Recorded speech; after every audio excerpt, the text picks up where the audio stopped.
second half of the season, and now it is about hold your nerve. Some championships that have closed right down in, some championships that are quite frankly ballooning out in terms of where it stands. We head today over to the Adriatic coast of Italy as we get ourselves set for Pescara, a circuit that only held one Formula One race, but one Formula One race which was won by Stirling Moss back in 1957. Jake Sperry and Joseph Black here to bring you through all of the coverage. And Joseph, when it comes to action here today, this Pescara circuit is the longest circuit on the calendar and potentially the toughest.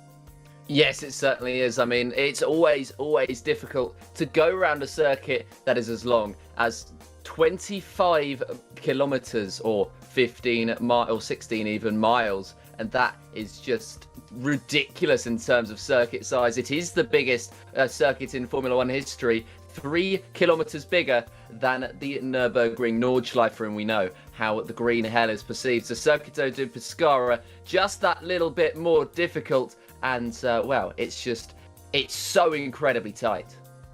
It very much is. Let's take a look at where we have been and where we're going. So in terms of both Formula A and Formula B categories, to mimic F1 and F2 in terms of back in the day. So Pescara is the last round where they will be racing together on circuit at exactly the same time. They will both head on October 4th to Brianza, which of course is Monza in what is just under a month's time, and then over to Mosport for Formula A, to Napoli for Formula B, and then the final rounds changing again with the Riverside circuit in the United States, and then the Hockenheimring for Formula B to round out where the season goes. But Joseph, as far as we go, Pescara, one of those circuits where it's all about how difficult the first half of the lap is and how pretty easy the second half is.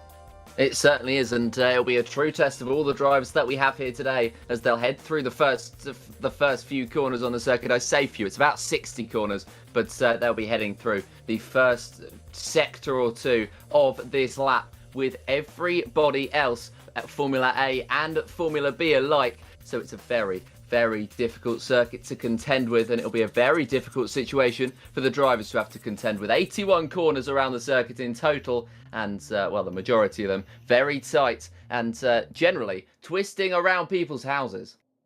They very much will be doing so as they will cut up through the Adriatic city or towns and villages that will go on through. It's a combined race today. They'll have 12 laps to go and put together. And one of the big keys with this series, Joseph, is the fact that from the start of the season all the way to the end of the season, all the cars and manufacturers that are put into this championship get various upgrades over the course of the season.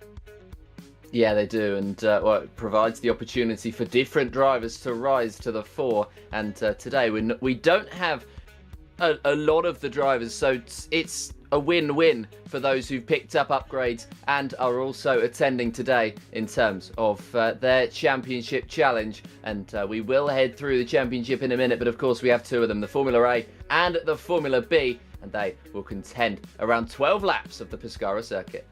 Well, let's take a look at Formula A standings in terms of where they stack up. Bert Knops currently on top, but only by a couple over Nicholas Kirsten, whose one win at the start of the season is all that is there. Jurnej Simoncic currently in third, having picked up a number of third-place finishes and a second over in Great Britain, with Devin Brown out for the season now, will be fourth. Frank Godrecki in fifth, and Nico Hillenbrand, who's had pretty much next to no luck since Monaco round 2 of the championship, is in 6th place. Martin Beyer currently 7th, with Matt Wright in 8th. One victory in the back pocket for Kasper Stolzer, making his second start of the season, so we'll be looking to go for that. Danny Furman rounding out your top 10, and we'll be looking to make that charge. As far as the team standings go, that is still a close affair. It certainly is. Brabham at the top with 67, and second place is Amber Collective Autosport on 53. Rafa Racing Club making it the top 3, split by just 25 points, and it's 25 points total for Scuderia Favero in 4th place. Amici Autosport, Hooper and Acuria Australis are level on points on 13, with Baskerville Hobbyist Racing in 7th, just 1 point behind them. Vulcan Racing, Automex and Southern Speed Factory round out the top 10. And then as the constructors go, because different cars will be in play, the Grabhams on top, but only by 1 over the Beagle, with Scarini in 3rd and Hooper in 4th. If you've got a very keen eye, you can tell what the manufacturers are in relation to where they go, as GBR are 5th and Eve in 6th position. You've got the Yonder in 7th, and then the Britus rounding out your top 8 as far as Constructors' Championships go. F2, or Formula B, looks so much more open. It certainly does, but the top, not quite so much. Nils Senkovsky, 52 points at the top of the standings. Larry Salmonen and Matthias Estrella, though, are both level on 20. This is where it tightens up. Rob de Vries on 19 in 4th place, just a 1 point off 2nd, and Quentin Chavatio, or Chavato even, 18 points level with Gerard Rion. So there's only 2 points splitting 5 drivers for that 2nd place, and it's not that far off for Ricardo Mendez, Clem Fandango, Filippo Marazzi or Timo Weber either, as they are in between 12 and 9 points, and well, they are very, very close. Wilksport then in control, thanks to the works of Nils Senkovsky, who knows that with 2 drop rounds in this championship, it may be a case of championship being wrapped up today, with Bowfield Engineering and then Kaljakaran Autoheliatri in 3rd position. Terramar find themselves in 4th, with Akuri Herdersveld in 5th position. The Syndicate Gentlemen are 6th ahead of Akuri Francorchamps in 7th place. Magno Autosport in 8th on 12 points. And then the ties between Escuderia Prealpina and Arthur Sud Squadra Corsa making up your top 10. But as well, you would say that this has been a important championship run, and we'll get the chance now to talk on where everybody stacks themselves up today. So Nicholas Kirsten, who is 2nd in the championship, will hold the pole. Then overall, as alongside will be Kasper Stolzer, Sido Vaya was there in 3rd position. There's Martin Bayer in P5 and Darren Andrews in P6. Dennis Duna and David Bacasella-Don will be in 7th and 8th. Your top 10 rounded out by Oliver Day and Ricardo Mendez, with Filippo Marazzi and Declan Brush making up 11th and 12th positions. 13th will belong to Clem Fandango, with Nico Hillebrand destroying the car in qualifying and therefore finding 14th place. Austin Birchfield and Maddie Shepherd 15th and 16th, with Nils Senkovsky having to go from the back in 17th, along with Reese Gardner in the Acura Australis car, who struggled and found himself pretty much hitting every tree in the vicinity and finding that life was really difficult as far as they go. Danny Furman will be the driver starting off in 4th position. So this is a little bit of a mixed up grid. We got 5 Formula B cars, the rest all Formula A out there. And one of the big struggles I think they're going to run into today, Joseph, is the fact that those Formula A cars are going to need to find a pass quick within the first 3 corners to get by Formula B. Otherwise, it is a nightmare up through the winding villages out of Pescara. It certainly is. It's absolutely horrendous in the first sector. If you get stuck behind someone ahead of you that is a Formula B, if you're a Formula A, then you are royally screwed for the race, as they tend to be significantly slower. This is the grid starting to form down the Pescara Straight. And, well, 12 laps of this 25-kilometre circuit are about to get underway. Yep, so they're just finding themselves up onto the grid. I can't help but notice they're over on the far right. They're the likes of, I believe that might be Darren Andrews, who's got a really sat down car at the moment, who will be thinking about what do I need to do in order to get that ride height sorted. Some drivers will be looking at that saying that's going to be ideal. Some will say that will not. So we'll take a look as how they get themselves underway, because they don't have, I would say, the easiest of starts. It's just a right-left over for the opening. around this section. And of course, this circuit has quite rudely had a train station put on it, so you can't drive the full circuit anymore, but you can still drive the majority of it. Then pulling onto the grid is that driver in 3rd position overall. Then in this one, Cedo Via for the 04 Brabham Motorsports team. So that will get ourselves set and situated. We got 12 laps worth of racing. A lap is about 8 minutes around this place, so strap yourself in as we are underway, and a lot of drivers missing there off the start. One already hard into the wall on the left-hand side as they look to get themselves underway. So a dramatic start that has gone wrong. The Formula A's have all found themselves through, which is key off of this start, and it's a drag race. 3 wide as Via, Bayer and Kirsten all look to try and vie for the best place to attack the opening corner out there. Kirsten on the inside, Via moving around the outside, holds the line and takes the race lead. Yeah, Via in a great position there just to sweep round and take the lead. It's side by side for that 4th place between Via and Hillebrand as Martin Via looks to move up the field, but Hillebrand has managed to have a great start up into that 4th place, but Via just drops it for the time being. Via is still at the top. And don't get it twisted, it's Via leading the way ahead of Kirsten at the moment as they head through the 1st sector, and you can see what happens when drivers potentially get caught up behind the Formula Bs, because the top of the Formula Bs here, Nils Sendkovski, already at the top of those standings, and well, he has managed to sight his way through, but you can see the gap already beginning to form between the A's and the Bs.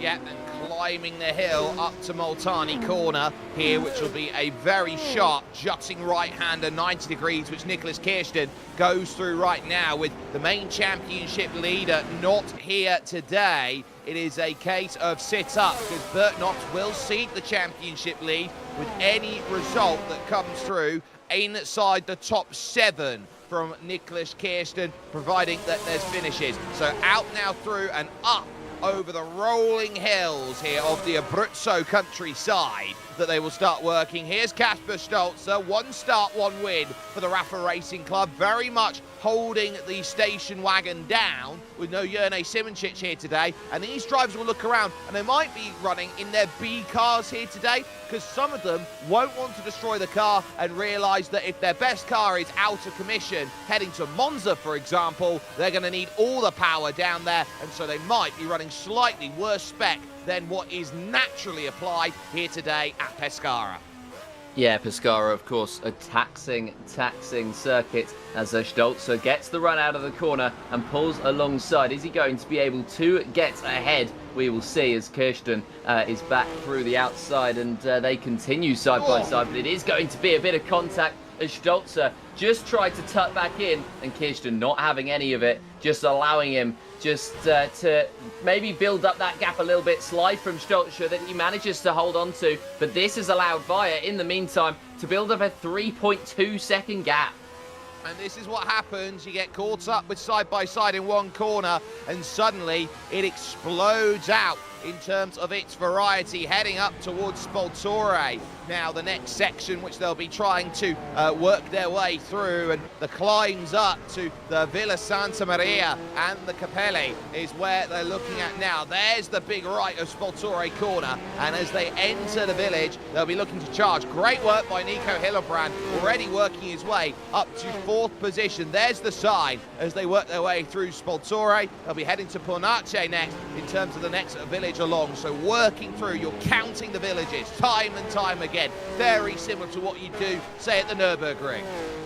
Yes, it certainly is, and it gives you a marker for where you are around on the circuit, because it's just, it's one of those where you won't be able to fully grasp how far along you are unless you use those markers. And well, it was mentioned before stream that this is part of it, at least, was used for a rally stage at one point, so that demonstrates how quite how challenging the circuit is, especially when you're trying to remember how to attack all 81 corners as fast as you can, as Stolzer is still looking to put the pressure on Kirsten, but at the moment is unable to get anything closer than 0.4 of a second, as the next few straights will be crucial, as Stolzer will get that run, he'll get that slipstream, and he might be able to pull alongside.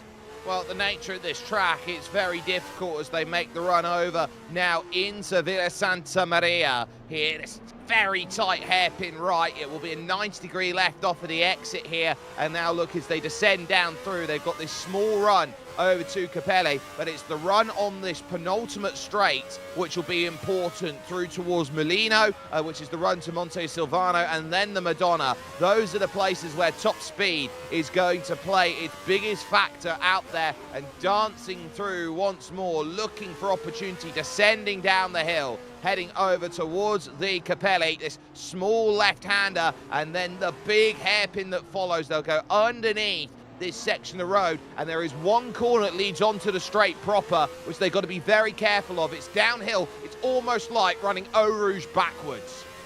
Yeah, which is not necessarily the best thing, actually impossible in the modern day Formula One cars. But yeah, Kasper Stolzer also following Kirsten. It's going to be a huge challenge for him to manage to keep it in a straight line. The majority of drivers, though, have managed to survive the opening skirmishes without too many troubles, as now Stolzer is behind Kirsten and still chasing him through. And you can see how much airtime these drivers are going to potentially get. That's what Kirsten got as they headed through that chicane. It was a little bit of air, as it's one of those corners which feels as though you can go quicker than you actually can. And Hillebrand, in the meantime, catching that pair and getting to within 2 seconds. This is a little bit further down. Austin Birchfield in the scrap here. This is for that 10th place. Yeah, so would love to find a way through, and there is where the power of the Southern Speed factory machine just blasts Neil Sedkowski out of the way and down into 12th position. So they're going to be down about 40 kilometers an hour in a straight line between Formula A and Formula B. So while the Formula A's can pretty much hold the back of the field through the first 2/3 of the lap, in the final third, they're going to lose all the time and more. Yeah, they are. It's not necessarily ideal, but this man isn't going to need to scrub any time off of his lap. He was second to last in qualifying of everybody, and he's worked his way to the top of the Formula B standings. He did so within the first couple of corners, and well, he's managed to eke out that gap already to 1.8 seconds to the car behind. So for Nils Sedkowski, it's a perfect start, and one he looks to take advantage of as well, they now head down the straight one more time. Well, I'd keep an eye on that race lead. Remember, that gap was 6.6 seconds at the second time check. It's now down under 2 seconds because Cedo Via is running the old, I would say, chassis out there here today with the new engine in, and that's going to put him down in a straight line. And Nicholas Kirsten in the Amber Collective Autosport car has got the best machinery available, and 6 seconds has been wiped out on the straight. And as they head along the Madonna past the railway, it's a pull to the right hand side, and the race lead will change. It will. Kirsten now in the race lead, and Stolzer catching Via as well. He's only 9/10 back, so this could be 2 positions lost for our once dominant race leader. Not quite yet as they head into the next braking zone, but yeah, Stolzer at the moment is looking like he might get the position off Via, which is not great in terms of the way that Via's race has gone so far. He's looked so quick, but he's seen it fall at the hands of Kirsten, who takes that race lead. Stolzer 1.5 off the leader, which means he's 7/10 off Via, and it feels as though with the significant advantage Kirsten and Stolzer had in the last part of that lap, that is going to be almost a formality that he's going to get past after the first segment of corners. The first lap has finished. Kirsten leads the A's and Sedkowski leads the B's.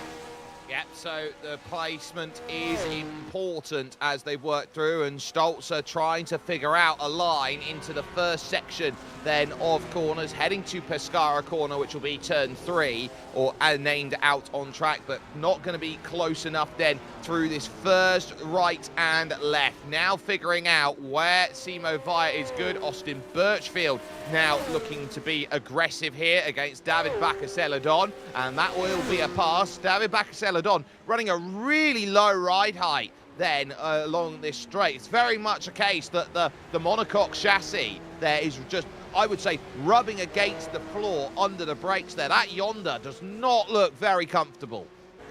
No, not at the moment, and well, it's very interesting where these drivers have decided to prioritise, because of course running the higher ones would help you in that first sector, but if you run a lower one, it's going to help you blast away on the straights, and it's about what you think is going to help you. How slow can you be in that first sector comparative to how fast you can be down the straights? I think it has to be a balance, but I think running quite low is going to benefit you down those straights significantly more than it would in those corners and with a high ride height. So it's a very difficult balance to strike, and at the moment those drivers who would have set up for those straights, when they head through this segment, they'll be feeling it. Yeah, and the climb up, well, only 50 kilometers an hour is the speed limit. I think they're doing a bit more than that as they are running up through towards the corners of Montani and through Villaraspa, which is where they are heading right now. That's very wide by Kasper Stolzer. He's collected every bollard on the left-hand side and just about got away with one. It will cost a couple seconds, but now the race still very much alive for Kasper Stolzer, but it will now bring him exactly in the middle of Nico Hillebrand. This might be the toughest section of the circuit because the hill pretty much looms through each and every corner through this section, so do not run wide through here. No, you very much don't want to run wide at all, and it's just, you have to keep it so impeccable this lap, and you have to keep it so impeccable through every single part of it. Whether you're going to run into spectators, or you're going to run into somebody's house, or you're just going to run into one of the bollards tightly packed around the outside of it. It's a very difficult circuit to get right, and of course you have to get almost every single one of these 81 corners right, or your race could be completely cost. This is one of those circuits where one wrong move over the course of these 12 laps and it'll be problems, and problems have befallen Declan Brush, who is a retiree from the race and the first one to go out there overall from Formula B out there. So that will give you a great indication. Now they're down to 4 in category with Brush's retirement, and that would have been through the opening sector where that has gone wrong. Cito Vaya has caught the back of Nicholas Kirsten, and a driver now as they head through Spoltore village out there who will be desperate for slipstream along the main straights. They certainly will, and I think they're going to get the chance to get that slipstream as down the long straight they set themselves up for us. There's very few warning signs around the circuit for the corners to come, and there was one right there about that little left-right kink that they've just headed through, and now down on to this straight, and it's not a straight in comparison to the majority of the straights on this circuit, but just a short little opportunity to get a break before going once again, and Cito Vaya is 4/10 back and waiting for his chance.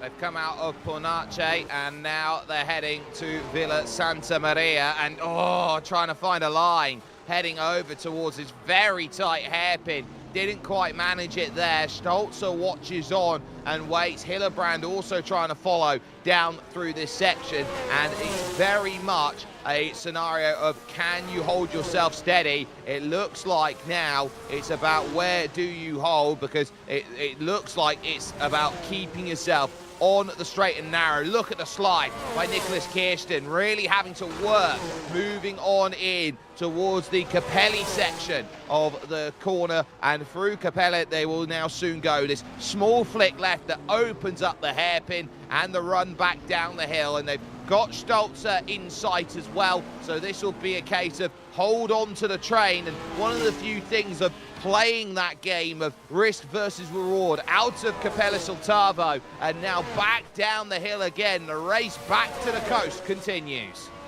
Yes, the race back to the coast continues here in Pescara, and Cito Vaya still vying for that move on Kirsten, and when will he get the opportunity to fight his way through? The Sheep watching on top of the hill as the drivers head down it and through their through their barracks essentially, as the straight beckons once again, and this is where Vaya wanted to set himself up well for, but he hasn't done so. He's actually lost 4/10 in the last couple of corners down there, and so he is he's actually dropping further back, so this allows the opportunity for Stolzer to close in and to get past. We mentioned Cito Vaya's lack of straight line speed last lap. He managed to work his way back into the slipstream of Kirsten, but this is what happens when you go for that track position and when you go for a good qualifying time.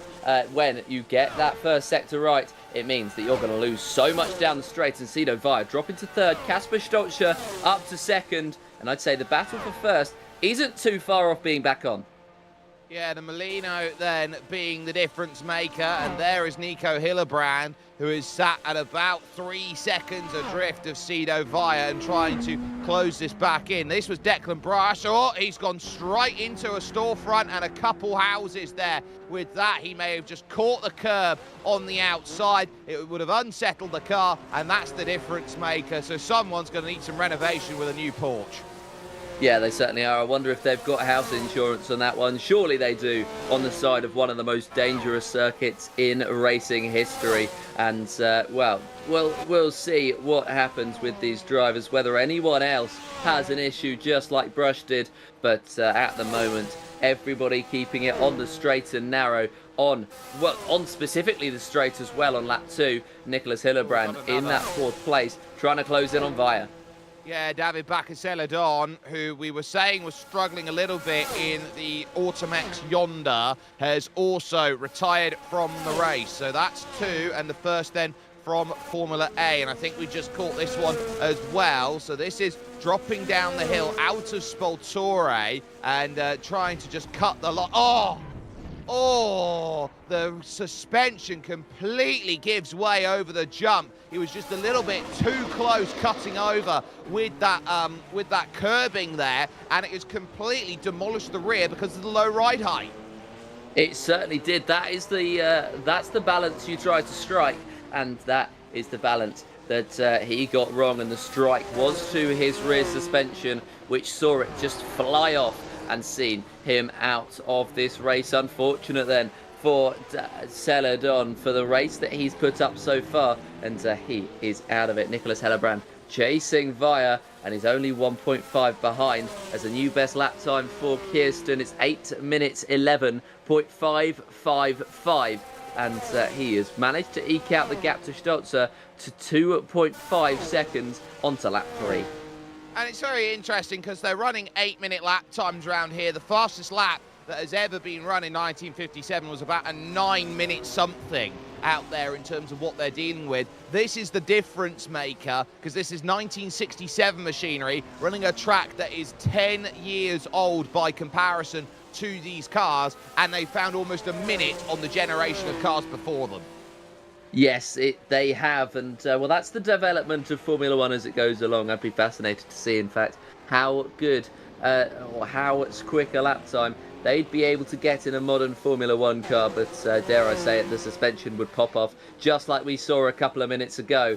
But yeah, it's one of those circuits that definitely wouldn't run in modern Formula One, and it didn't run all the way to 1966, which is around where these cars were from. It ended up racing its last race in 1962, and so and then it was closed forever and turned into a train station, some of it. So it would not be possible once again to run this one, as we have a new lap time, an 8 minutes 50.511. So even the Formula Bs are beating the old Formula Ones.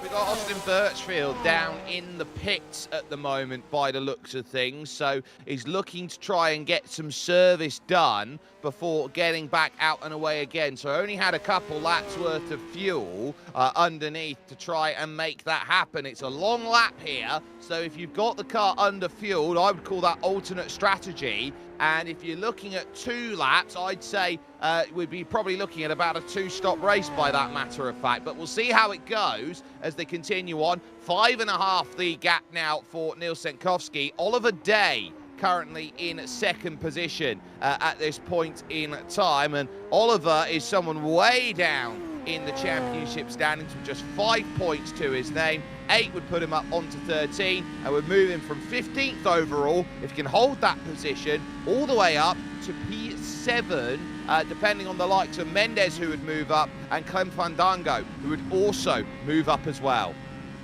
Yes, they would move up, and it's because they've managed to keep the longevity going through the first few laps, and that is what is important. It's going to be a race of attrition here at Pescara. The drivers knew that but it's just been affirmed to them, and especially those in the Formula Bs, it's just been affirmed to them. So the top 4 will get points as it stands, and at the moment that'll be Senkowski, Day, Mendes and Fandango, which would allow them all to pick up points that nobody else has been able to get.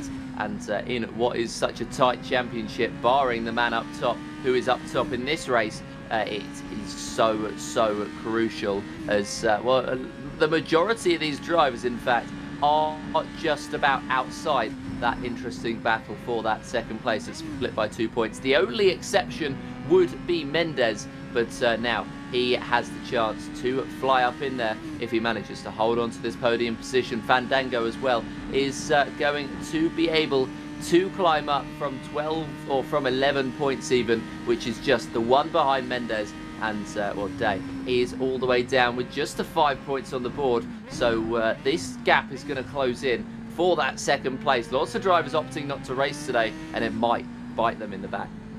Well, I think the key here is that Ricardo Mendes would move up to 18 championship points if things stay as they are. Neil Senkowski would move to 66 championship points, and Larry Salmonen, let's just say for the last 3 rounds of the season, picks up 33 points, would go on to 53 championship points, compared to Neil Senkowski, who would be on 63 championship points as it goes. So if Neil Senkowski can find himself the victory here today, he will, with 3 rounds remaining in the championship, pick up the Formula B title.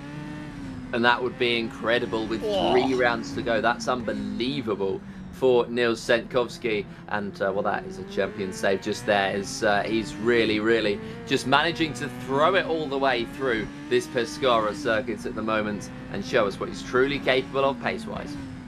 Yeah, climbing up the hill for the next right-hander and really trying to attack over the brow, off camber as well through the left, as you try and work through the middle of this section that is just coming out then of Spoltore, and now the very treacherous road over to Pornace. They've got the likes of the cemetery, which is in the modern world on the left-hand side, as it were, as they just went through that section. But Neil Senkowski now running this road with absolute reverie at this moment, trying to just work his way between the lines and just making sure to stay within a stable limit. And it's that sort of ability to just know where the limit is and to go at 99% as you work around a lap, which is so underrated as a talent and was the main defining talent that made drivers of the era so great, the likes of the Graham Hills and the Jim Clarks.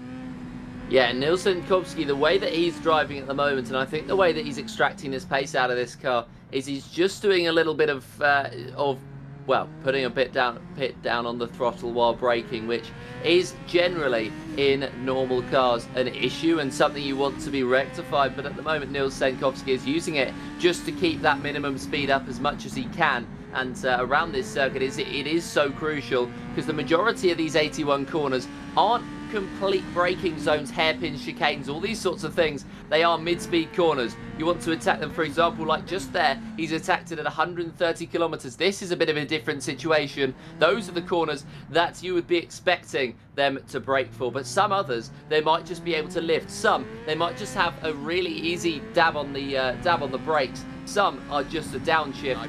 So it's very much going to be an interesting one to watch these drivers attack it, as well as the drivers in the Formula A's. And speaking of the Formula A's, Hillebrand looks like he might be able to take that podium position off of Via.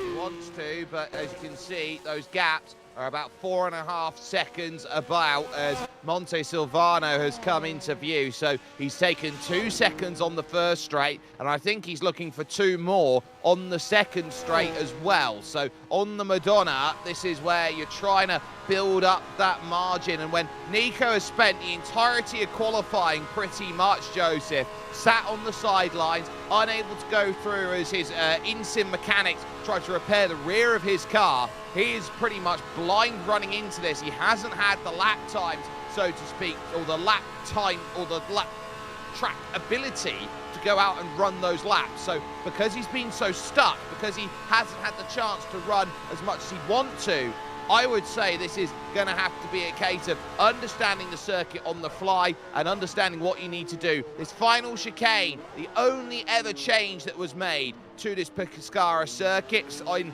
1934, they made this change to add this tiny chicane in and then try and work themselves through. This is where Nico Hillebrand can see Simo Via just in front, but realizes he probably needs another straight of that length to go and close down in. 8:09 this time by Nicky Kirsten. Yeah, it is, and that's 2 seconds quicker than the previous lap, and that is where they're finding the time, because of course when they've practiced the circuit, when they've done it in the warm-up and in the qualifying as well, it's just been a case of trying to get to know the circuit. You don't know all of the 81 corners regardless of the amount of preparation you do, so it's about learning as you go, especially with the conditions potentially changing.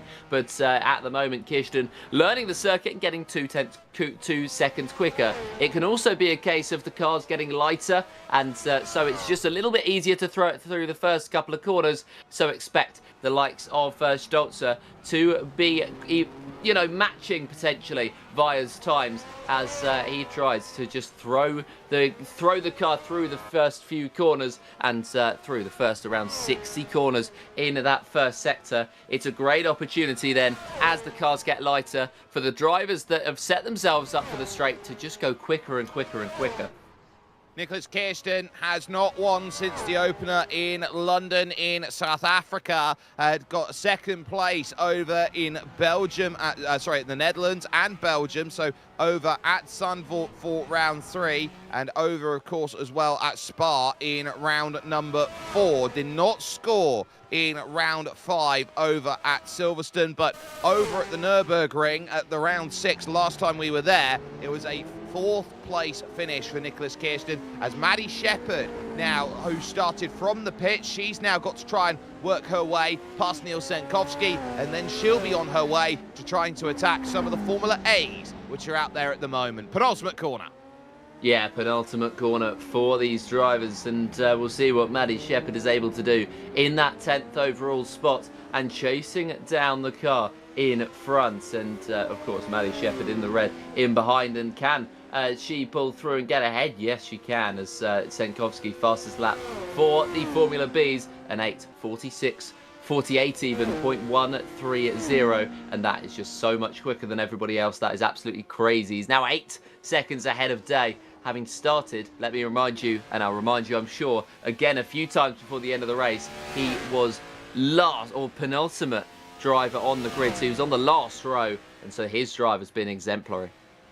Reece Gardner racing out of Perth in Australia, one of the more unique drivers out there in terms of the world of sim racing, Joseph. Not only is he a very good commentator, as he goes around, I've spent many a year alongside him on broadcast, but he also does not have the use of his right hand. He didn't have the use of his right hand at birth. He lost all of the nerve endings in terms of the way that he was born, and so he has to race with a modified steering wheel that effectively has itself, I would say, a hook on the steering wheel itself that he uses to turn with one hand. It is one of the most fantastic things to see him out there in sim racing, and seeing him in 8th place at the moment, this would be a very lovely day for Reece in terms of what he's trying to achieve out with today's racing, especially when you consider his position right now in the championship. He would love to score only his 2nd point of the season, and he's currently in that final points paying position of 8th place. Yes, he is. It's a very, very good performance then from Gardner so far, and I didn't know that. That's very, very cool, and very, very well driven from Gardner in that case then, and I'm sure that probably changes some things in terms of the way you have to, or it would change things in the way you have to approach sim racing. And there we go. Commentator's curse fully in effect, and Reece Gardner has slammed into a tree. Is that Darren Andrews as well, maybe, that's done it? Yes, so he's actually hit Darren Andrews, who turned around. He would have been unsighted there, a blind section of the circuit, and Darren Andrews and Reece Gardner are both out. that is going to change things, and that is going to change things very negatively for those two who looked so well set in this race, and drops us down a couple more drives. I believe we have just 12 left in this one, and well, that is a shame for both of them doing so well to run in the points, and Reece Gardner especially unlucky because he was unsighted in that one, as you say, and you would have been carrying so much speed through there, and you would have had a bit of airtime. It would have been impossible to stop. Yeah, it's going to be one of those where you sit down and say, what can I do and where can I find it? Dennis Duna is now up into 7th position and will be scoring 2 championship points in that position. So a massive, massive moment as it all sets itself apart. And I think that Dennis Duna now will just look to prioritise a finish above all else. It will promote as well Maddie Shepherd up into 8th. So let's take a look from Darren Andrews' perspective. Entering Spoltore, clips the curb over the hill, goes straight through a tree and finds himself locked on the outside, right on the apex exit then. Reece turns along, nowhere to go. And when you're so committed like that, and you don't have much to save you going through, let alone a localized yellow flag system, that is the nature of the beast at Pescara. That's well, I mean, it's a very dangerous circuit. Interestingly enough, none of the drivers died at Pescara last time they raced there, or the only time they raced there in Formula One.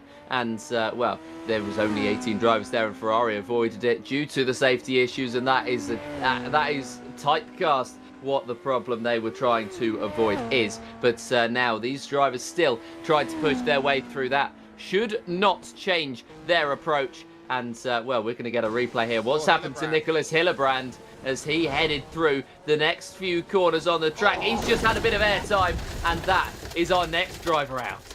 Those hay bales are stuffed with concrete here in R-Factor 2. There's no other way around it. And he's just overcommitted going down that Eau Rouge-esque section. He pointed it out to me about an hour before we were due to go live here today and said, that's going to be a tough corner entering that long straight towards Monte Silvano and the Molino. And that is why Nico Hillebrand now also finds himself in a world of trouble and out of the race again. He was saying also as well that he's very desperate to be in the red machinery of quote-unquote the Scarinis out here to say, I've got to get a win in Italy. And now he is going to be in a position where he says, I'm only going to have one opportunity left, and that will come next time we're with you over in Brianza, Monza. It will be. That will be his last chance of the season to be able to pick up a victory in Italy. And, well, of course, he will be desperate to get that one done. And it will be his last opportunity to get a victory in Europe as well. The last 2 races of the season for the Formula A's are going to be in Canada and America as well. So it's going to be a very, very tense race for Hillebrand as he's built up that pressure for himself to try and get a victory on the board. And it's not going to be here today where he gets that opportunity. He was running in that 6th place. That has now been, well, everything's been shifted further up the field. I think he was actually 4th, and Bayer and Boyerman have been promoted to 4th and 5th. Yeah, so Danny Furman, who walks into today with 9 championship points, will currently be on course to get another 4 to move up to 13, which will be enough to jump over the likes of Matt Wright, who is not here today, and tie with Nico Hillebrand then, but would not have the tie break against him. So that will be a huge jump. Martin Bayer currently running in 4th position, on course for 5 championship points, would move to 17 and just 1 behind Franek Godrecki in the Amber Collective Autosport team. So there are big movements that will be happening lower down in the championship, and I look at Stolzer as well as another one of them who's currently about to move above Godrecki onto 19 championship points if things stay as they are. Danny Furman just 5.5 seconds behind Martin Bayer at the moment, and definitely looking to hunt. We just saw him there in the front of shot, really trying to hunt there, and the lovely Dutch colours then as Furman looks to give that chase heading into turn 2. Yeah, Furman having a similar gap to the one that Stolzer and Kirsten had over the last sector. but the demonstration of the pace that Foreman is showing so far is that Stolz's gap has gone up to 6 seconds. Vorman's has gone down to just the 5, so he's gaining by about 5/10 per lap on Bahrain ahead, and he might get this 4th place soon. That's incredible pace in comparison, and well, he's going to hope that potentially he's an outside shot for a podium as we're almost at the halfway mark of this race. Kirsten got a faster lap this time out with a 5:08 on the board, I believe it was, and that is exactly the times that you want to be setting if you want to be the victor. And today it's the opportunity for Kirsten to be going quicker and to try to take that championship lead away. As it stands, he is going to have it, and Nops, who is in the championship lead at the moment, is going to drop off the top, as this is an incredible opportunity for the Amber Collective Autosport driver to take the championship lead. Not only that, but to try and eke out a gap. I do want to keep an eye on 2nd and 3rd overall in Formula B here, because Oliver Day might not have everything his own way. A gap of 4.5 seconds between himself and Ricardo Mendes at the moment, which will be, I would say, extending and contracting depending on where they go over the course of the lap with the differences that are available. Kirsten making life look very easy around this Pescara circuit, a Pescara city, mind you here, Joseph, that provided all of the collective muse for Super Mario Sunshine. Well, the more you know, isn't it? And well, that's a great fact. Super Mario is well, it's one of the staples of racing. It's one of the reasons why you get into racing, and well, I think this is the kind of circuit you'd have on a Mario Kart game of old, I think, where it's just so challenging, potentially a little bit too long for Mario Kart, but don't get it twisted. Maybe on the modern Mario Kart games, for example, you might have something along the lines of maybe a split up circuit or something along those lines. Ricardo Mendes then for Magno Autosport in 3rd position, really trying to hunt here through the corners and trying to work the Formula 2. Not much of a difference out there. It's the power that is the big key difference maker in terms of how quick they go, because you got the difference in terms of how they try and stack it up. Everyone goes to the monocoque structure because they realise that's the quickest way forward. They hadn't discovered what aerodynamics were at that moment in time, so they had to go to the Colin Chapman school of how do we get quick. You just got to add speed and lightness. Yes, it's well, you need to scrub off as much as you can, and adding speed is it makes it sound simple, and well, that is exactly what Colin Chapman made it look in the Lotus, at least at the start of his tenure, and well, towards the end of it, maybe less so, but he was still a very, very iconic figure who was able to facilitate some incredible cars and some legends like the likes of Jim Clark. But it's one of those eras of Formula One where legends can be made, because it was early on in the series and early on in the existence of it, 16 years before this 1966 car that we are racing around with today. And well, it's one of those where he is one of the iconic figures of early Formula One, especially the 60s, where he and Lotus were so dominant.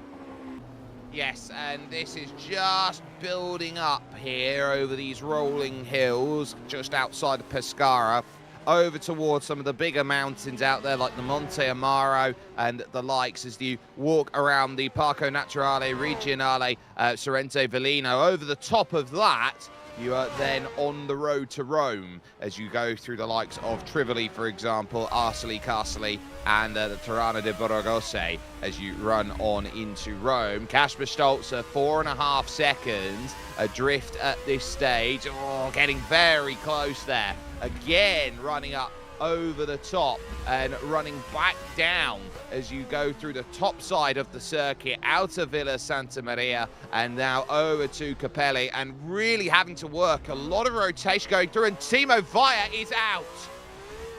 Oh dear. Well, I mean, we said that we had outside shots at the podium, but that is going to be huge for this race. Very, very disappointing then, and that is going to be a very, very interesting development in the race for Cito Vaya, who's of course out. Bayer is on the podium, and Verman is now, as I said, he would be an outside shot at the podium. He has a chance. 4.5 behind Bayer. Wow. That is huge, and Sido Vaya will not be scoring today, and that will look around and say, well, I'm down in the championship. I only turned up last time out, round 6, and the reason why you prioritised saving the engine was for that reason of what happens if the car decides it does want to let go. So we'll take another look then at Sido Vaya, who was really pushing through the corners, and is this going to be a dramatic end to the race? Just sliding about, overcooks it, and goes straight off into some of the underbrush, then loses a wheel, and that's why Sido Vaya is out of the race after showing great prowess in the opening lap, and now out, and will now see other drivers scoring points around, and that will certainly not help things for Brabham Motorsport, who of course are top of the team's championship, Joseph, but with a 0 on the board today. The Amber Collective Autosport team through Nicholas Kirsten will close up 11 championship points as it stands, and that will bring that championship battle heading to Brianza and Monza to just 2 championship points. Yeah, 2 championship points, which could be so huge in the grand scheme of things. I think heading towards this point in the season, the fact that they are split by just the 2 points at the top means that it opens up the opportunity for a lot of different drivers to stake their claim at the top, and it opens up the opportunity for one mistake to cost your season, but also just one moment where you gained an advantage over your teammate, no matter how small, it could give you a chance or ahead of your championship rival. Even Kirsten here, just racing, let alone finishing, is going to give him a chance. And if he's as quick as that 808.6 again, he is going to be well clear.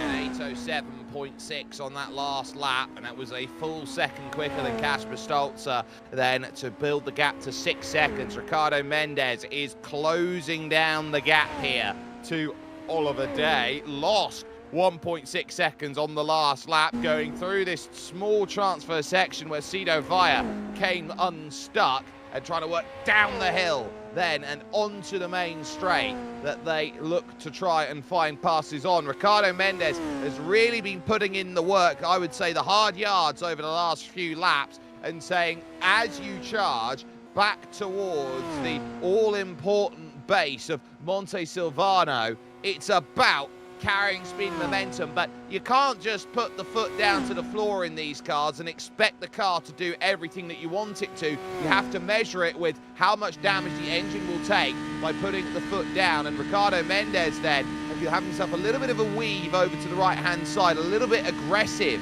on the way that he went over there. So we'll have to be a little bit cautious about that, and cautious about how much he puts that right foot to the floor. Yes, it's one of those where they've had to manage their races as they go through, and I think there's been one of those races that's been so interesting to watch and so intriguing to see the development as they go through, as the drivers start to push a little bit more and more and more, which is why we've seen more retirements towards lap 4, lap 5, lap 6 sort of region, rather than the first few laps, just because they were taking it easy, they were lifting off when they felt they needed to, and now that they're trying to pin it down a bit more, that could be where they make mistakes, lose time. And you can see Ricardo Mendes also exploiting the ability to use just that little bit of throttle while you're braking as well. That has been the sort of notable thing that you do around this circuit. And something as well to note is sometimes down the straight they will lift a little bit. That is because they don't want airtime, just so they don't have anything that happens like that few laps ago where we saw that huge incident, the drivers turned around and another one into them. We don't want that happening again, and the drivers will be doing their best to avoid it, and that is the best chance of doing so. Just lifting off, not taking any airtime at all. That's what we call heel and towing in terms of trying to get the car to work, because you're trying to work with the clutch to try and get it down through the gears. You hold yourself with a little bit of throttle in order to allow the engine to keep the rotation going, and so because the engine doesn't stop, you then have the ability to jump down through the gears to to get yourself into a place where you can stop. So you see a little bit of it when you're trying to change gears, and you try and change gear as little as possible in this machinery. It's the quickest way to go about things. So you'll see sometimes cars try and hold. You can see to fourth, to third, to second, down to first, and trying to get that rotation in through the middle. A bit of trail brake will be needed as well, but for Ricardo Mendes, for Magno Autosport, the gap still remaining at about 3 to 4 seconds out there, and so that carrot is dangling. A new best time for Neil Senkowski on an 8:44.1. Nicky Kirsten's out! Oh dear, well, we talked about how he could take the advantage in the championship. That is going to change things completely on its head. That's going to mean Kasper Stolzer is up to the lead of this race, and Nicky Kirsten is going to be out, and that is going to be all that she wrote for Nicky Kirsten here in Pescara. That's absolutely devastating. Hopefully we'll get the opportunity to see what happened to what would have been our championship leader. There isn't any more, but Nicholas Kirsten, that is a huge, huge error. He will be so upset about that in the 09, will Nicholas Kirsten, because that was a golden opportunity today to make ground. Austin Birchfield is also out of the race too, so we got 2 to look at. So this is your race leader, Nicholas Kirsten, climbing up the hill and now running up over the jump. It's exactly the same incident there that we saw earlier on from Darren Andrews. Nicholas Kirsten just tagging there, that exposed section of curb, and it has caught out. Kasper Stolzer now 37 seconds clear at the front, but Austin Birchfield also a retiree in Formula A, which means we are now down to just the 5 runners in Formula A: Stolzer, Bayer, Foreman, Duna and Shepherd. Yeah, that is absolutely huge, and that is very much a shame. I mentioned literally about a minute ago how we wanted to eradicate those mistakes, or how the drivers wanted to eradicate those mistakes, and that's exactly what we haven't avoided. That's exactly what we wanted to avoid, and that is a grave shame for those drivers to just see their laps and see their races go down the pan like that. It is as simple as, if you cannot find a finish, you will not be scoring points. And Kasper Stolzer, heading towards halfway, will find that opportunity. This is, Austin Birchfield locking it up, trying to work a way through. And I wonder whether the engines let go around there. This is into the 3rd to last corner, pushing through the next left-hander, and you can see very much having struggles, and of course pitted earlier than anybody else on the end of lap 2, so heading towards that final corner, hitting the brakes. You can see that the front, he's just gone in too early. He's overcut the corner, and I would say he's taken quite a bit of stone with him, and a little bit of Malta to go with that as well. Yeah, it's just a little bit of a moment there, but crucially, these drivers still in the race. Neil Senkowski is still leading, and well, the pace that he's showing, I think that at this point, showing any sort of pace with the gap that he's got is a mistake. We saw that with Nicky Kirsten, how big of a gap he had and how badly that ended up going, because he tried to push it, but just losing it. And that was going to be that for Kirsten, trying to go quicker and quicker, and that was where his fate was sealed. And while that's the case, and there is a massive gap, there are 2 big gaps of Senkowski on course to picking up the title here in Formula B. It is really closing up for 2nd and 3rd overall. You had a great call earlier there, Joseph, that Danny Foreman would be looking at a podium. Well, I think he's looking at a bit more than that along the straight. He's got Martin Bayer in the sights. He certainly does, and he's just the 3 seconds off. He's been closing gradually over the last couple of laps. He was just last lap 5 seconds behind. The lap before he was 6 seconds behind, and now he is just 3 seconds off. And this is the opportunity for Vorman to see what he can do in terms of the chase for Bayer. He looked so much quicker in the first sector down the straight. I think there's a minimal advantage for Bayer. So Danny Vorman is just, he's at the moment just a little bit slower, I think, down the straights. But through the corners, he gains so much time.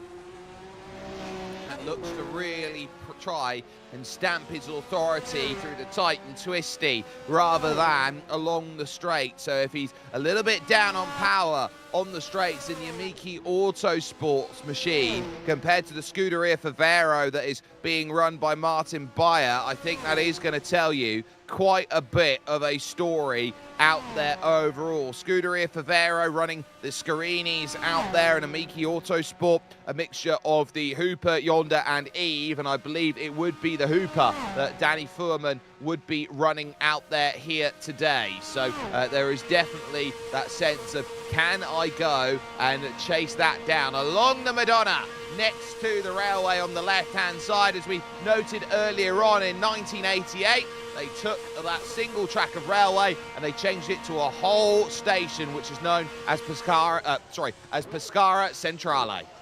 Yes, that was a shame for the circuit, but of course good for Pescara, as it allowed them the chance to have just a bit more connection, because it does seem to be a pretty disconnected area. Lots of little villages dotted about, but not many actual connections to the main parts of Italy. And as we headed through the next few years and the next few decades, it became more and more important to have, as Vorman close to losing the rear there as he heads down to the straight once again and heads past the grandstand. As those in the grandstand today, they won't get to see much in terms of action, but they'll get to see the celebrations of the drivers, which will be more furious than I think any other circuit on the calendar.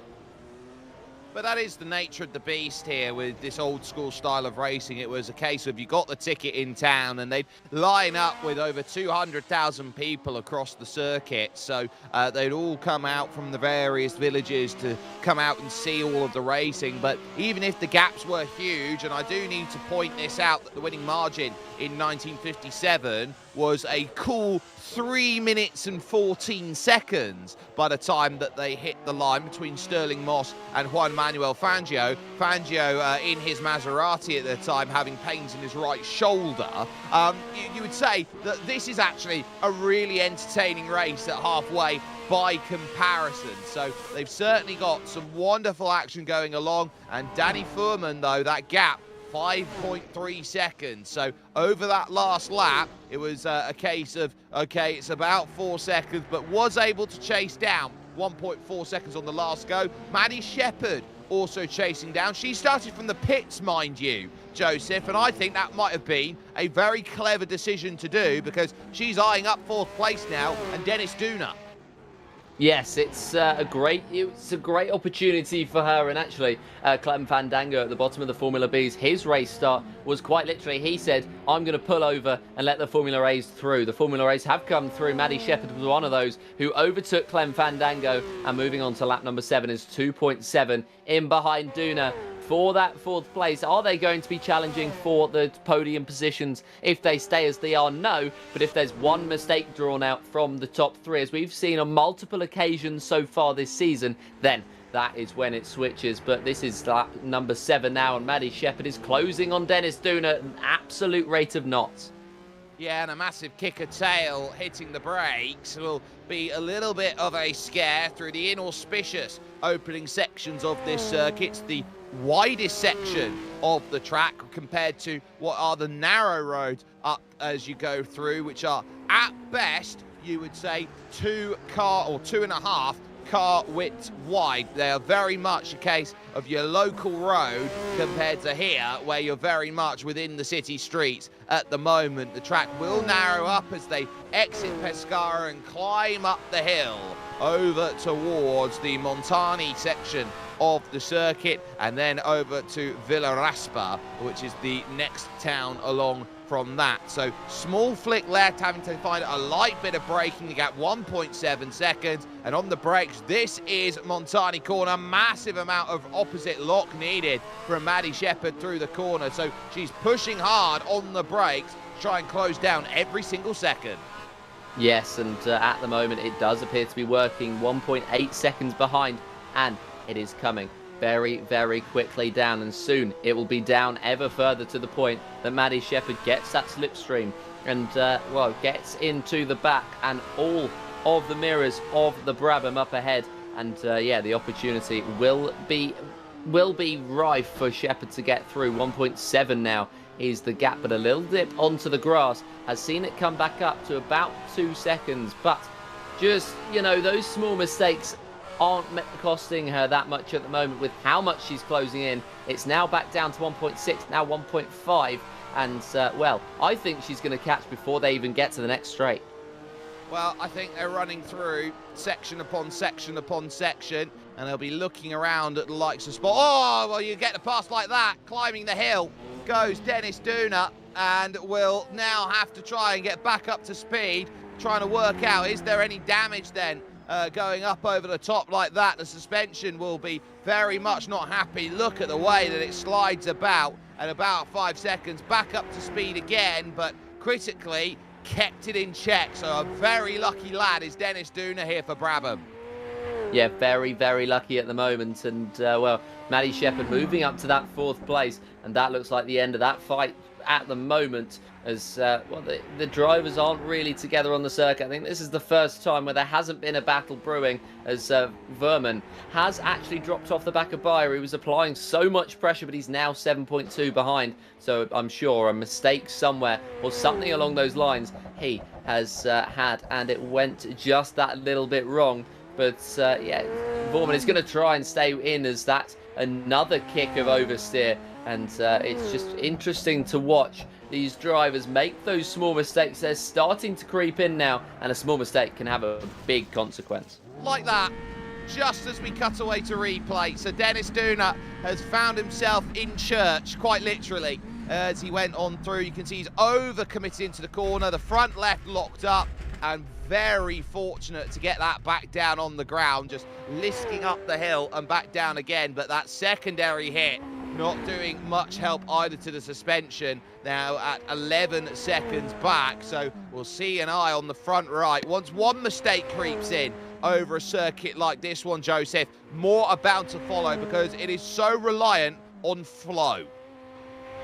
It very much is. You get one corner wrong, you find that you're going to get multiple corners wrong, and it's just about trying to drag it back in, which is very difficult around certain parts of this circuit, as we're going to get the opportunity to watch Duna once again, and you can see just a little tiny mistake into one of the segments, and that is going to cost him dearly, as there's another mistake, just locking up, and the left front going into the building. But the building looks like, while the hay bales are made of concrete, I think the buildings might be made of hay bales. Yes, so it's a case of solid structures do exist, and the cars are going to lose in every single fight with the environment out there here in our Factor 2, and the pushes that are there. Look at us sliding about, having to lock up through all of these corners. Dennis Duna now, after being what was 2 seconds in front going on to the lap, is now 10 seconds behind, so a net loss of 12 seconds over the course of this lap. Your lead gap now 41 seconds at the front between the likes of Kasper Stolzer and Martin Bayer in second position. And so we are seeing the big differences that are starting to be had. It's 18 seconds at the front for Niels Senkowski over Oliver Day. And Oliver, for all of the work of the Smile Power Racing car, that smile is going to be forced until there is a change of Niels Senkowski struggling. Niels, by the way, has scored in every round of the championship so far this season, except with the season opener, which was taking place at the Prince George circuit. As they went through Formula B, ended up at West Sussex, so they found themselves at Goodwood overall, and that was a case for Niels Senkowski of a non-finish 11 laps from the end of racing. So Niels knows how to push the car, also does have one case of pushing it a bit too hard. Yes, he certainly does, and potentially today we'll be seeing that Niels was talking about in the practice, and on the banker lap he had a huge problem, and well, that was what cost Niels Senkowski the first banker lap. Not that it mattered, as in the race it is completely flipped on its head. We saw an incident earlier involving a couple of drivers. Reese Gardner was one of them, and I think he was just sort of a passenger in the incident, but we'll get the opportunity to speak to Gardner about what happened around the circuit and, specifically in that incident. But just talk us through, if you can hear me, Reese, just talk us through what it's like, the challenge of the Pescara circuit.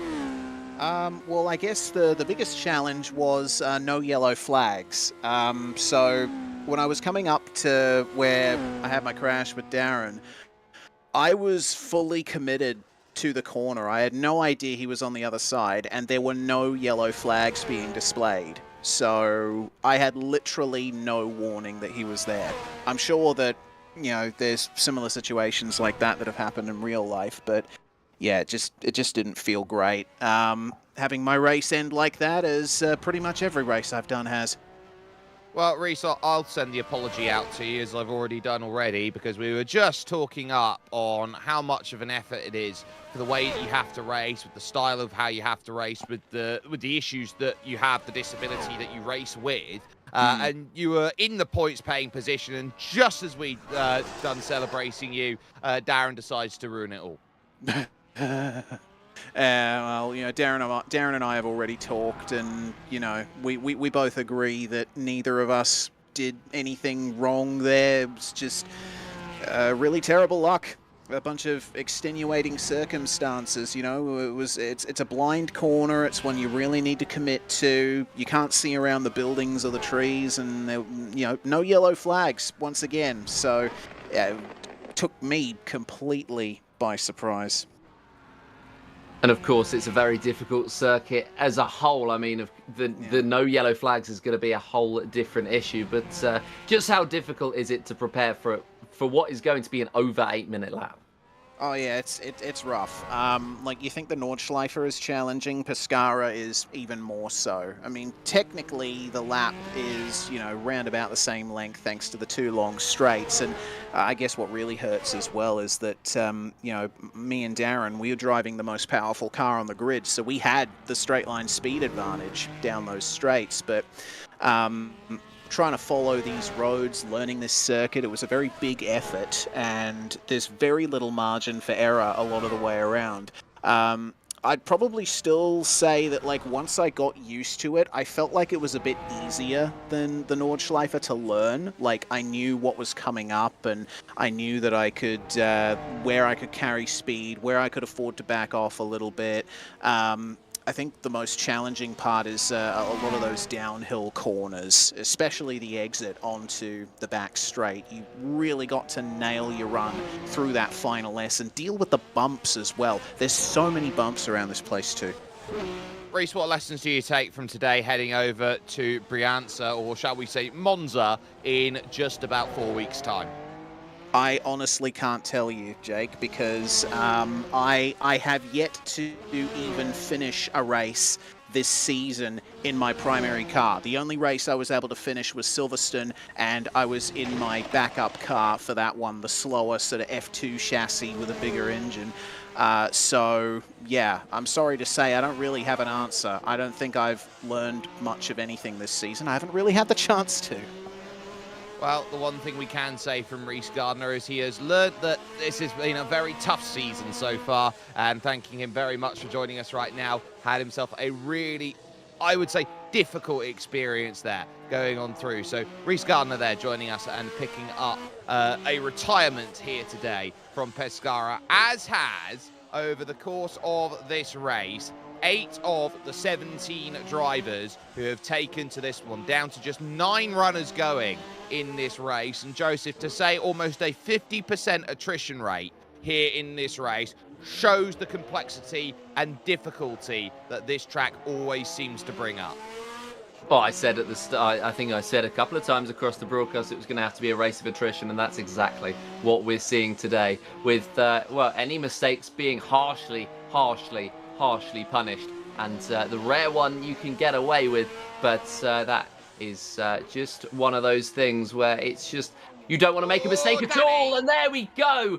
And that's another one of those moments where as soon as we mention something, it tends to happen, and Danny Varman having that problem there, somehow managing to keep it out of the houses, but that would have been a very scary moment for the insurance providers. Well, right down the hill, heading over towards the Capelli corner.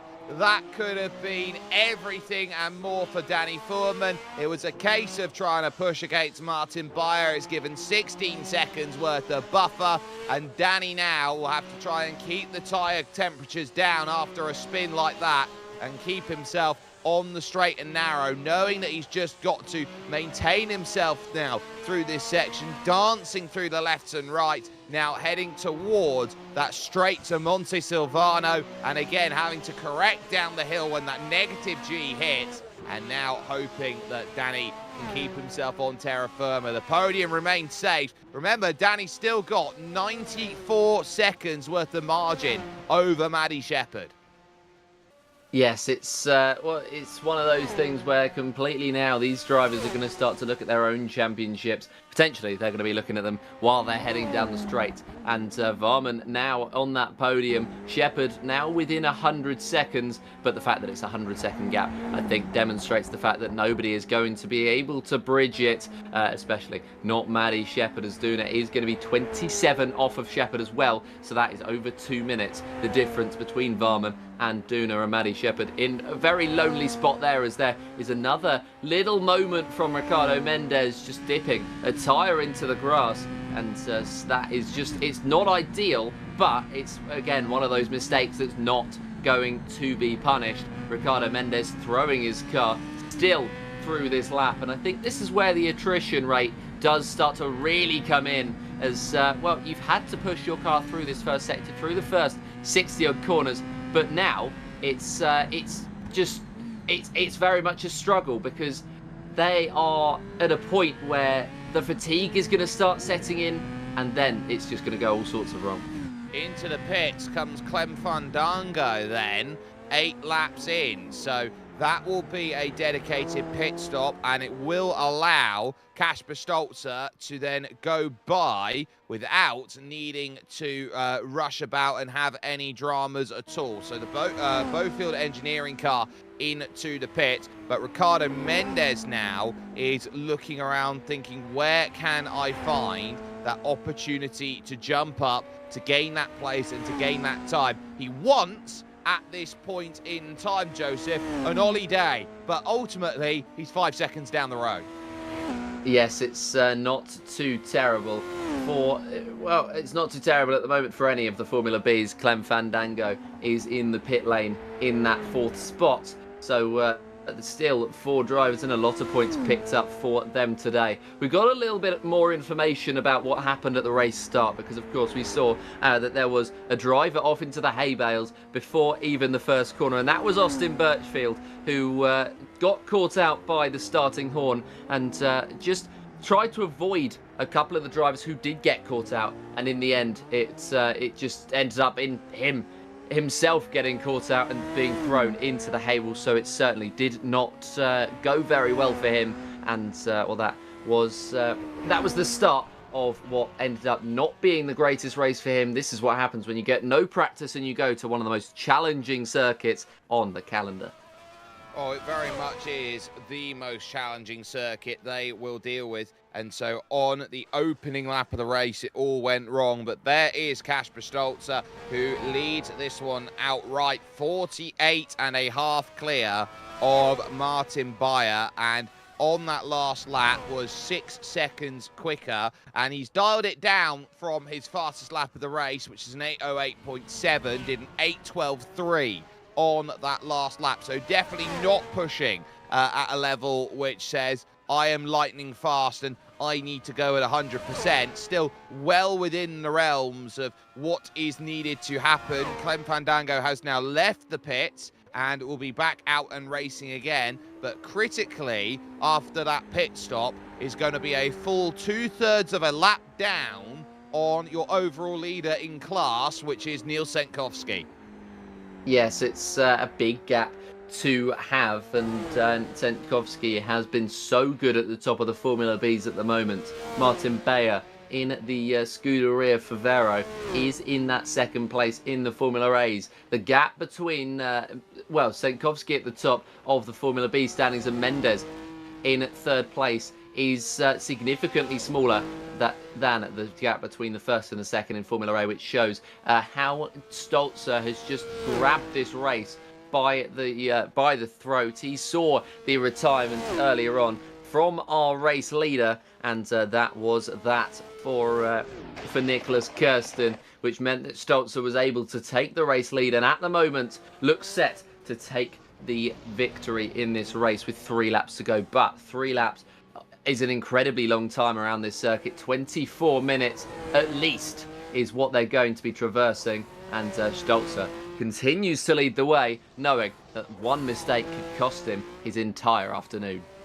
Well, it won't be the biggest margin this season. That goes to the honour of Devon Brown, who won over in Zandvoort by well over 3 minutes worth of time over Nicholas Kirsten. So that was a full lap and a half that was the difference maker over there. But it has been a really tough race out then for many of these drivers. Danny Foreman 15 seconds behind Martin Beyer. This might actually be the best day for Scuderia Favero, who have walked into the championship on 25 points overall and are looking set to pick up a second and a fourth place.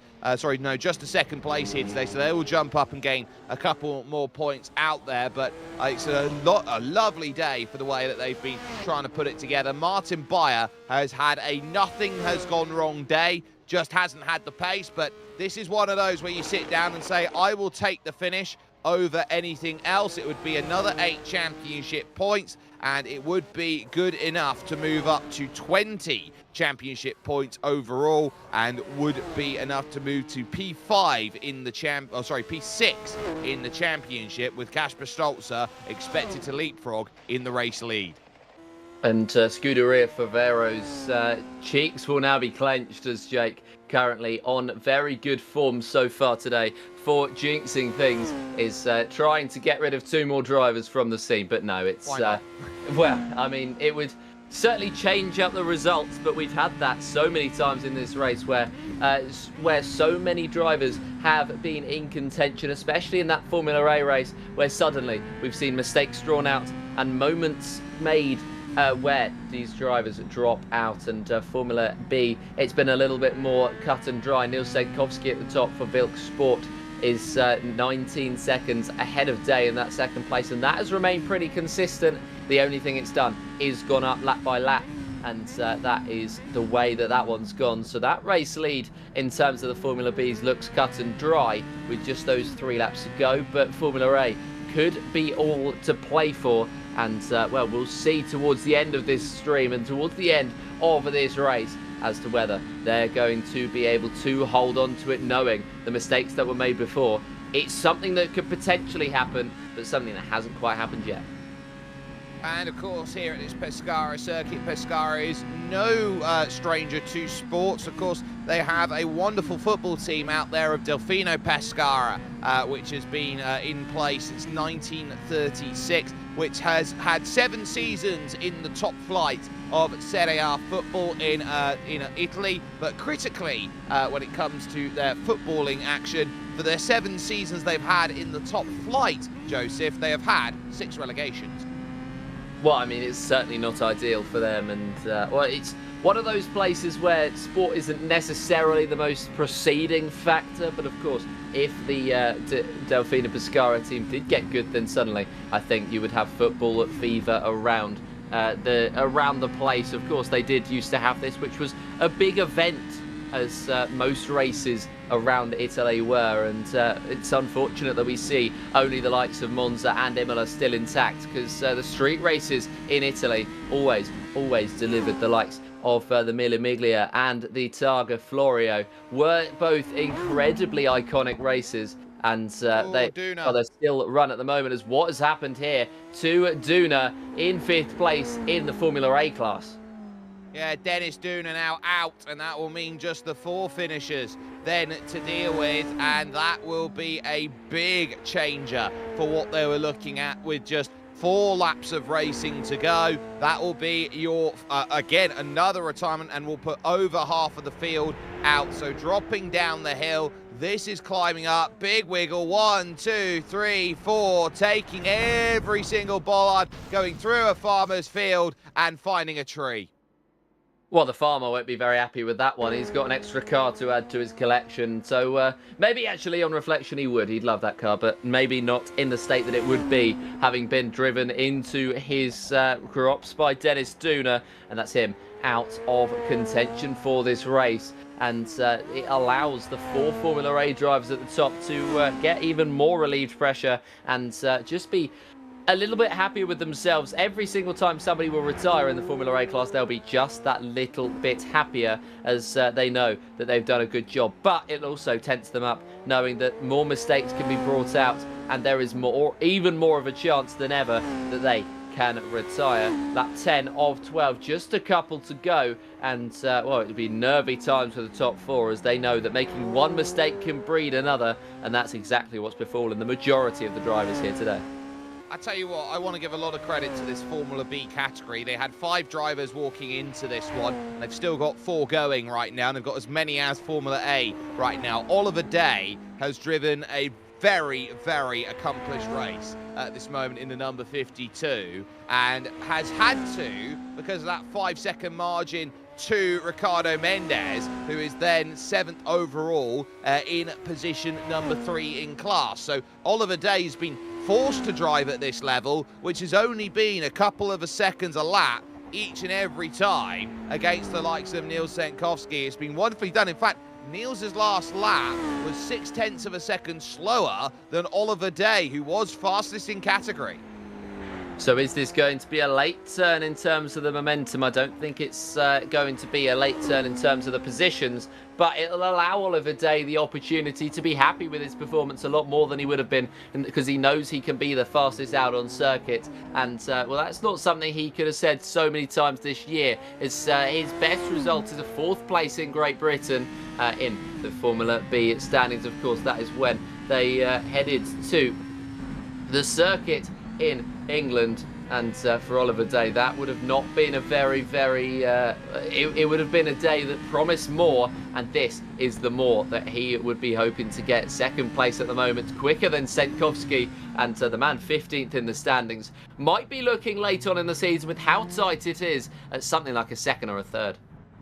Yeah, that would be wonderful if a 2nd or a 3rd could be found. And of course, those 8 championship points, which Oliver Day has been eyeing up so diligently over the course of this season, would rocket him up from 15th in the championship all the way up to I would say P8 overall, with Ricardo Mendes and Clem Fandango on course to score points at the moment, working down the hill and looking for the road on back here towards Pescara itself, and that will be the charge along towards Monte Silvano, which in today's running through would be the Via Vestina that they would run through and try and get the power down and charge on by. There is a lot that you can do around here, and as Maddie Shepherd hits pit lane and will take service, which is of course when you're the last runner in category, it's not a bad idea to go in, get a little top up and fuel and go. This is one of those few places which has a lot of history around it. For example, with Jack Brabham in his F2 Cooper back in the day, was running short of fuel about halfway around the lap and found, believe it or not, a roadside petrol station to top up with fuel. Yes, that would have been, well, I mean, you don't get that every day in modern Formula One, and that would have been potentially even surprising to those of the day. As well, I mean, it's genius, because, well, are you going to poodle around maybe 10% of the speed that you could possibly have done as Maddie Shepherd out of the pit lane? And well, surprisingly enough, still in that 4th place as it stands, and she's doing well just to keep that up. And it'll be about a minute and 15 seconds that she's going to be in that pit lane. In fact, it was a minute and 11 seconds, so not that much quicker than I said. There's a decent bit of time lost there, but just wonder how much time Jack Brabham would have lost in that race at Pescara, where he would have been around halfway around the circuit. I haven't spotted the petrol station yet, but I've been keeping my eye out throughout the race length just to see where Brabham would have pulled over. Well, one thing I will say, looking at Kasper Stoltz, he has now got himself a full minute's worth of lead over Martin Beyer, so walking away comfortably at the moment at the front of this field, just 2.5 laps away from finding victory here at Pescara. And the Rafa Racing Club as a team pretty much are all about combining sim with reality. They have some wonderfully quick drivers, as highlighted in this championship by, I would say, Mr. RF2, Jerne Simoncic, and showing that this, for the Rafa Racing Club, is going to be about finding points and finding pace, where a lot of other teams have struggled. They've been up against Brabham over the course of this season. They've been looking to try and keep that close when they're down by 25 points, and they've got the likes of both Duna out, and as well, they found a retirement then in those who have been trying to put it all together on the board. Kasper Stolzer would have looked at Sido Vaya, said, fantastic, now we got the chance to score points, and 11 of them to move them tied on points with the Amber Collective Autosport team, which will put them back up into second in the championship.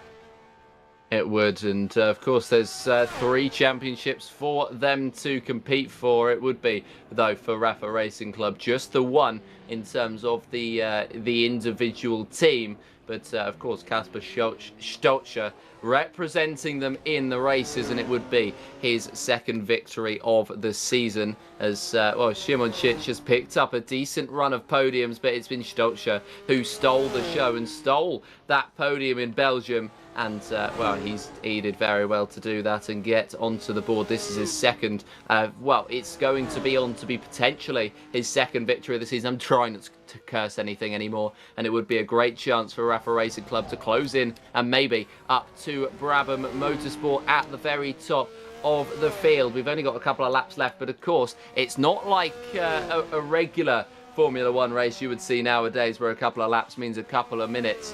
It means we're going to have about a quarter of an hour of racing left to go, and we're all the better for it.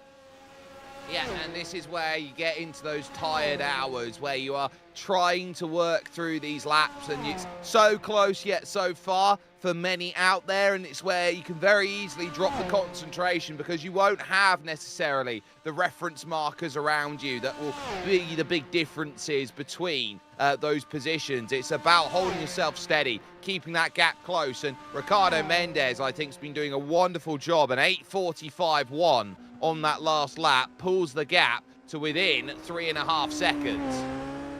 Yes, it's going to get, I think, close towards the end of the race for that second place. Oliver Day, who was quick, is, I think, resting on his laurels just a bit. And you can see Mendes in the background of some of the shots, all the shots where we see the front of Day. We also see at the front of Mendes as well, as, well, it's getting closer and closer. Mendes getting into contention as Shepard's back into the pit lane. So I'm not sure what's going on with her. I think Shepard's all right. I think that's just the way that would go, and that would have been leaving the pit lane improperly, which would have caused that on our timing tower. So Maddie's still circulating about right now in 4th position.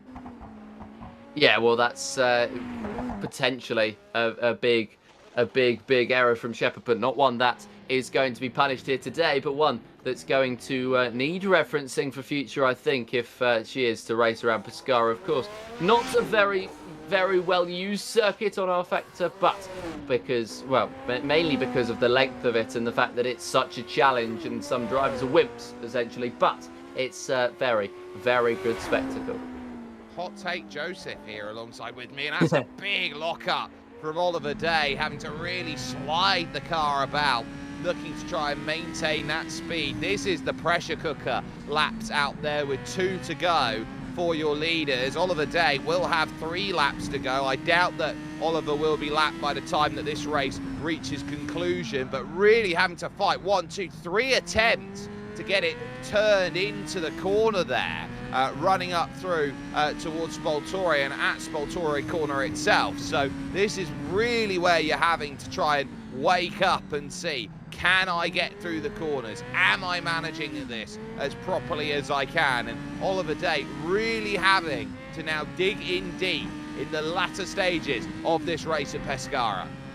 Yeah, very much is having to, and it's just, I think this is where real good drivers are separated from the pack. It's when you can take the chance and just be it's to have the ability to be so quick over so long. It takes it out of you, and it's the real test of the true quality driver to be able to take it to the end. Just 2 laps to go here, but it's been a very, very challenging one for the drivers, and Oliver Day, small mistake, having to slow down a little bit more than he would have wanted and getting back on the power, having a bit of a slide out of the corner as a result. And there's your shot of Ricardo Mendes. He is just 2.6 behind. That gap is closing quicker than Oliver Day would want it to be. Yeah, you can see Oliver's really trying to rag the car about. Ricardo Mendes there even takes a bit of grass through that section, is a lot smoother through these corners. You can see how much Oliver Day is trying to rag and try and find a way through. Those tyres won't necessarily wear too much. That's like having 4 chunky Oreos then as they go through. There's so much tread on them, but you will be burning through a lot of tread the way that Oliver Day is trying to drive right now. This is very much a case of a turn first and try and get the car to do what you want. He's wrestling the car, whereas Ricardo Mendes is going where the car naturally wants to. Yes, it's when you start hooking it up that this circuit feels so good. You talked about the flow of the circuit at Pescara, and that is exactly what I think Oliver Day is struggling with at the moment. When you make one mistake, it can build 2 or 3, and Ricardo Mendes at the moment is not having such issues, because as much as you can, have problems with 2 or 3 corners, or 2 or 3 seconds even of lap or something along those lines, Ricardo Mendes is, if you hook up 2 or 3 corners, you can absolutely fly, and that is exactly what he's trying to do right now, as Oliver Day throwing up a huge plume of smoke, tucking into the grass, but just having a moment of lawnmower. It's not going to be anything bigger than that, as Ricardo Mendes 2.6 behind. Well, that gap certainly clawed its way back down, and it's very much a case now of Ricardo finding that he's got a top speed out there that is ever so slightly slower at this point, but is now trying to bring that back. So moving up over 265 kilometers an hour through the small flick right of the Molino, the Mill corner, and now heading towards Monte Silvano and the Adriatic coast, which will be on the horizon as they go through the very thin trees on the left and right, looking to try and spot a braking zone, which will be when it starts building back up again over towards civilization once more, looking to jam onto the brakes at Monte Silvano and going faster now along this section with a full kilometre an hour in the back pocket, the gap down to 2.5. So this looks like it's going to have to be one where he's got to pull within a second and a half to get any huge benefit of the tow in front of Oliver Day. Yes, it's going to have to be a very, very big effort here from Mendes, I think, to get the opportunity to get past it. But the pace so far has promised for the number 38, and he's 2.8 behind. It did come down to as low as 1.7 seconds on this lap. But I think that the pace down the straight is just going to help Oliver Day, but it's the pace in the corners that's going to help Ricardo Mendes as we head on to what will be the last lap of this race. And Stolzer will take us onto it, but Day and Mendes will, I'm sure, provide the action throughout it. And the Formula B, the final podium spots on the Formula B are still to play for, with Day in second and Mendes in third. Fandango will not be taking a podium here today, but he will take home a good haul of points. And, well, it's a similar situation in Formula A, as Stolzer is going to lead the way by a big margin of over a minute now. It's a minute and 19 now seconds. Vorman 45 off Bayer, and then Shepherd still in the pit, or still allegedly in the pit, so we can't see exactly what that gap is. But that's going to be a big gap back to 4th place now. And, well, these top 4 in both the championships have done so well to stay with it. The race of attrition looks like for these drivers it might come to fruition.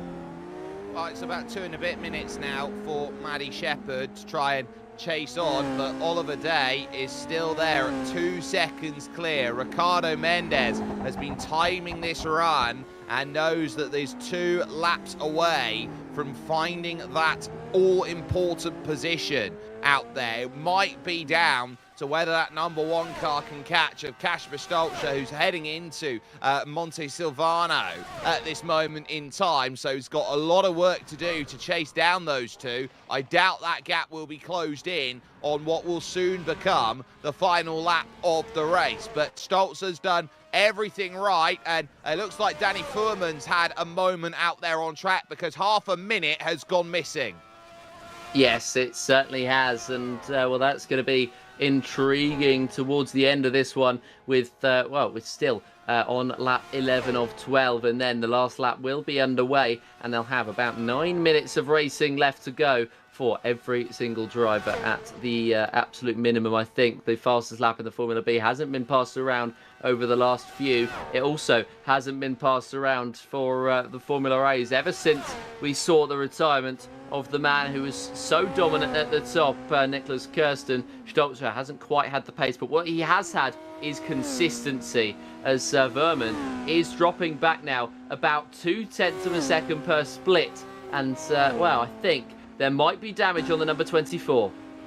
Well, that would be huge, and it's that second sector where that time has completely disappeared for him, so that is going to be dramatic to say the least. Ricardo Mendes really trying to chase on down at that gap of about 2 seconds, and Oliver Day is still digging into the tank, hoping that there is going to be enough left to try and stave this off. We'll take another look here with Danny Fuhrman. This is up through the middle of the lap, and has a huge moment, goes dropping down, about misses a tree, comes back over across, clips a building, and just about has to try and find a way through back onto circuit. Now, critically for Danny Fuhrman, he can't get back onto circuit because he's got a massive wall there on the left-hand side, a bit of fortification to try and work a way through. Is there a hole in the wall that he can find a way through? So now needs to very carefully find reverse. Look at the level of grip that's there. Whoop, gets thrown up onto the wall there on the side, just about manages to escape and is able to continue on. A lucky escape for Danny Fuhrman. Well, I don't think I've ever seen the like of anything that mental. He's gone so far off the circuit, he's almost gone to Chieti or Montesilvano, the neighbouring provinces of Italy, but he manages to stay in Pescara and stay in P3, and he could have a very, very intriguing podium on his hands after literally running so far off the circuit that I think he would be considered a safety hazard to the local wildlife, but instead he has come back on and will continue this race, which is now onto its last. It very much is, with Kasper Stolzer at the moment, who is in a very dominant position. Ricardo Mendes, though, has closed the gap down to 1 second as we look at Kasper Stolzer, who is in pure poetry at the moment, leading this field at 1 with the circuit. But the circuit right now, the big battle, it's 8/10. You can see top right of your screen, big kicker tail out of the corner there for one Mr.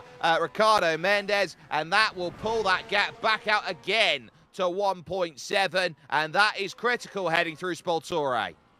It is, and well, that's going to be just, it's all about avoiding mistakes now and avoiding anything going wrong for Ricardo Mendes and for Oliver Day as well, as Day's pace overall has been good, but over the last couple of laps, Mendes has brought that gap down significantly. You can see our overall race leader and our Formula A leader, Kasper Stolzer, in your main picture. In the top, you can see Ricardo Mendes' assault on Oliver Day's lead. It's up to 2 seconds now as there's a small dip into the grass for Mendes. Some dust kicked up and some 4/10 taken onto his time, and that could prove crucial towards the end of this competition and towards the end of that fight for second place, as Day will be happy with the way that that gap has eked out. He'll be happy overall with his performance here today. And, well, 1.7 remains the gap between the two. It's stabilised over the last lap. And that is exactly the opposite to what Ricardo Mendes wants. But every time that he doesn't make a mistake, he is gaining so much time. Yeah, but there was a huge lock-up going through, and that's going to extend the gap out. 1.4 it is now as they look to crest up and over. They're running aggressively here out as they just had to tackle the likes of the Villa Santa Maria. Now heading over to the Capelli hairpin. That is the last key place to get correct, because once you run down the hill, out of there, it's all about slipstream to Monte Silvano. Another huge lock-up, then trying to get the car slowed down. Ricardo Mendes is at the absolute limits of grip, trying to chase, almost clipping there. Some of the hay bales on the right-hand side goes Oliver Day. It brings the gap to a second, and suddenly opportunity knocks.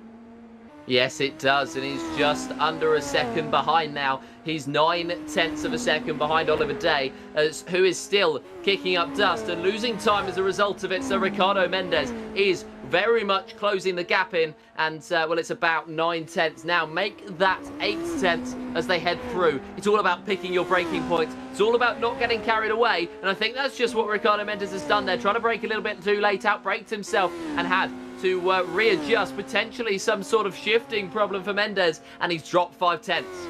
Well, it was so aggressive from Oliver Day. He needed to do everything possible. And remember, with the way that they've got this going about, they look like they've got another lap yet to go to try and figure this one out, because Kasper Stolzer is not going to be close enough to chasing these drivers down. Mendes on the road, so Monte Silvano here has got himself in range.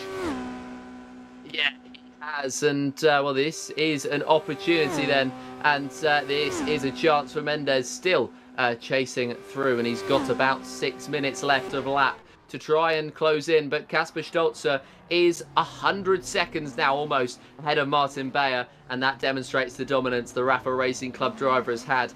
And, well, he looks like he's going to be on to a very easy in the end second victory of the season. All he's had to do is avoid mistakes, and he finds himself at the top.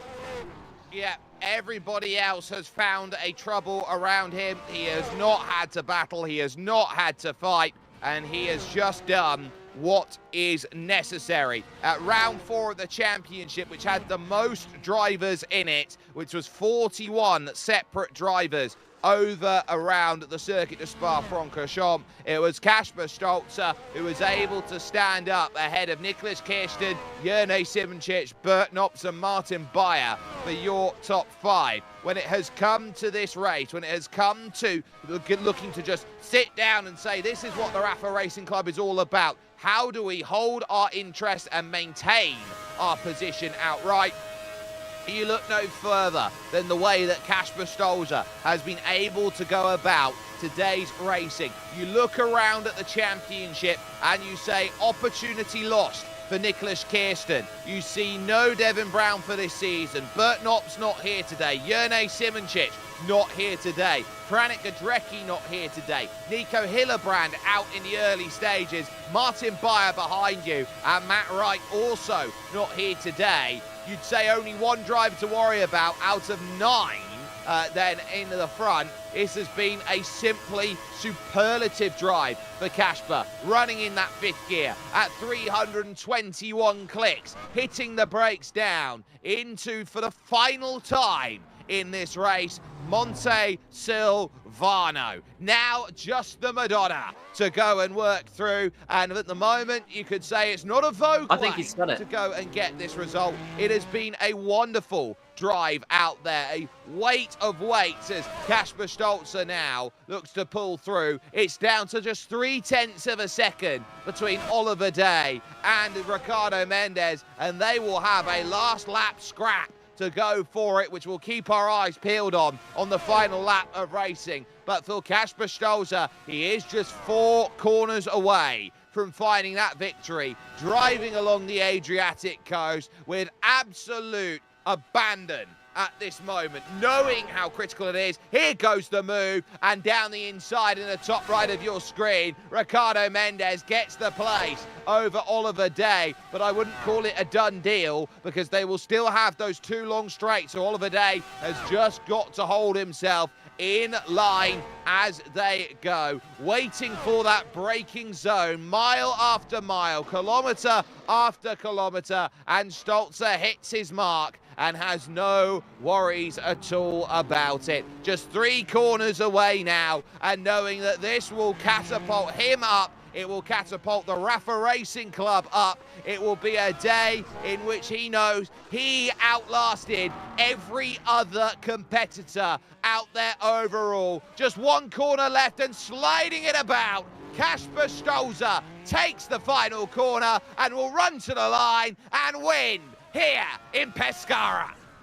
What a performance from him. It was a race of attrition, and he demonstrated exactly why he is, well, a race victor here in this season. It'll be Bayer who will take second place in Formula A, but who is going to take second place in Formula B? Mendes and Day are still scrapping it out. Mendes has made his way past Day, and this, I think, is the chance that he wanted to take.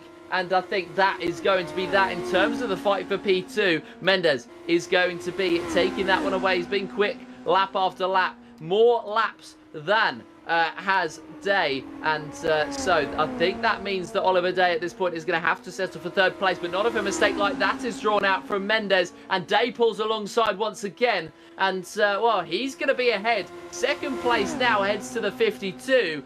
And Mendes is going to have to do all the work all over again, but not the gaining. He's still only a 10th behind, and this is going to be a move that I'm sure is made soon. A slide from Day, which is going to slow both of them down in the end. Mendes still following behind. A really tough battle up via Villa Raspa then, and there's the mistake by Ricardo Mendes that's going to open up the gap to about 6-7 tenths of a second. So you got to hold yourself steady, as now a few corners away will be Martin Bayer, the epitome today, Joseph, of a driver who's just needed to hold himself steady and the points will come to him. Yes, it will, and Martin Bayer for that 2nd place has had to work very, very hard, but he's also managed to get very lucky. But you make your own luck. And he made his own luck by making minimal mistakes. It's 2nd place heading to the Scuderia Favero driver. And that is a great performance from him. 90 seconds behind Stolzer, yes, but almost a minute ahead of Vorman in that 3rd place. To survive, I think, around Circuito de Pescara is a success. And that is what he has done. And speaking of success, they now work hard here. Ricardo Mendes and, of course, Oliver Day through into Spoltore for the final time, and one of the toughest sections of circuit the world will have, from Spoltore up towards Villa Santa Maria. They've got to go through Pornace at some point. There is Danny Furman, who is working his way now through the final couple of corners. It's been, I would say, a very up and down day for Danny Furman, who hadn't had the pace and then had the massive mega off, but this is going to be a huge podium for him as he works himself over to the line. He has not had a finish higher than 5th this season. Welcome to the podium, Danny Furman. And, well, again, it's about surviving. I said he was an outside shot for a podium, and despite having driven off to a different province, he managed to come back in and take the podium in what was a very, very good performance once again for Danny Furman. And, well, it's going to be, I think, Shepard's going to bring up the field for Formula A. I'm not sure where she is on the circuit, and I'm not sure how far behind she is behind Vorman, but Formula B still contesting over the 2 podium spots. But Sedkovsky, his position isn't going to be contested over, right up the very top of the B field. No, it very much looks like he's got the gap of half a minute in the back pocket, and he'll be looking to try and hold himself steady. Now this is where you've got the last chance to build a margin here for Oliver Day. He'll know how critical the slipstream is coming through the city section. Look at that! Right up onto the curb, trying to get that jump, and any time left. If you think they're not pushing, they really are. They very much are, and they're pushing each other right to the line. And speaking of the line, Maddie Shepherd is approaching it now. Not too far off then.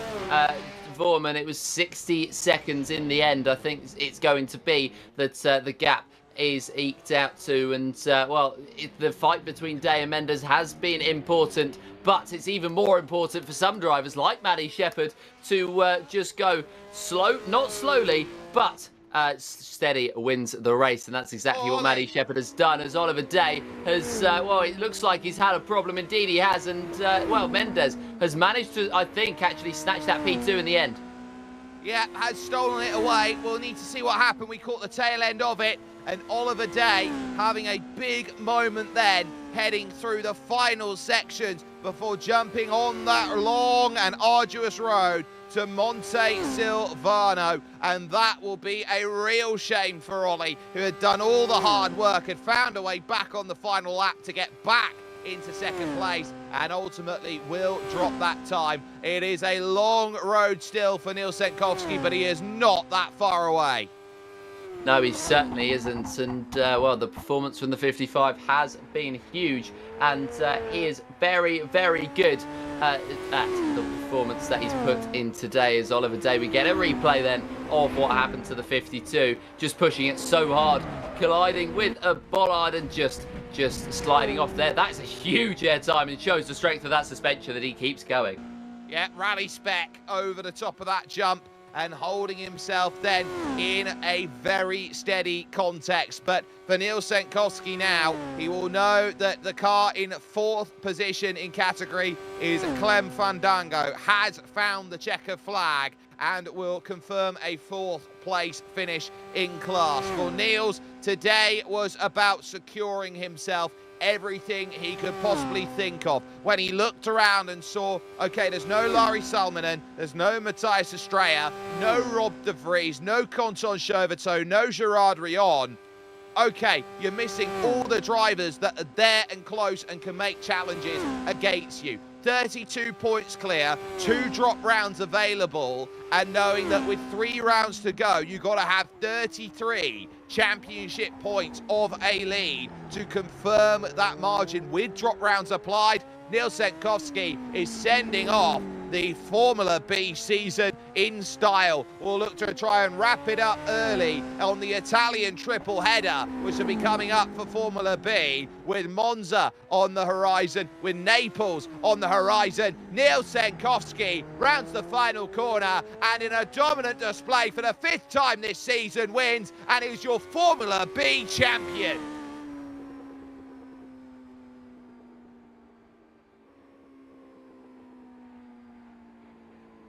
Simply magnificent from Neil Senkowski. It will be for Ricardo Mendes, a couple corners to go on a hard-fought battle, heading over towards the line and saying this is all what it is made to be. A wonderful drive through. Ricardo Mendes, with just 1 corner to go, will take 2nd in class, and the last car over the line and finished will be Oliver Day, who will have 3rd in the back pocket there. So that being your difference makers as they cross the line, and we will be able to run through and get results overall. Clem Fandango will not be able to finish as they go, because Clem has already crossed the finish line 1 lap down as far as this race result is concerned. So we'll get confirmation of result then on your screen between the F1 and F2 standings, and what a day at the office it will be for the likes then of Kasper Stolzer,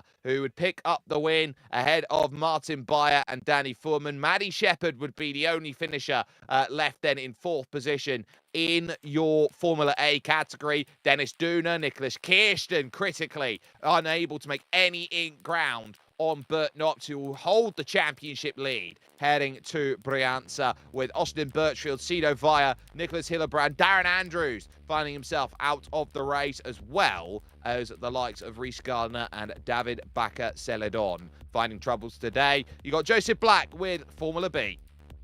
Yes, and of course we know who the race winner was in Formula B. It was Neil Senkowski. Only 5 drivers in the Formula B standings, and 4 finished. Ricardo Mendes in that second place after a strong fight to almost the end with Oliver Day, with a mistake from the 52, seeing the 38 up onto that second place on the podium. Day then took home third, and it will be Clem Fandango 1 lap down in 4th place, with Declan Brush the only driver not to finish. So very, very good attrition from the Formula B drivers.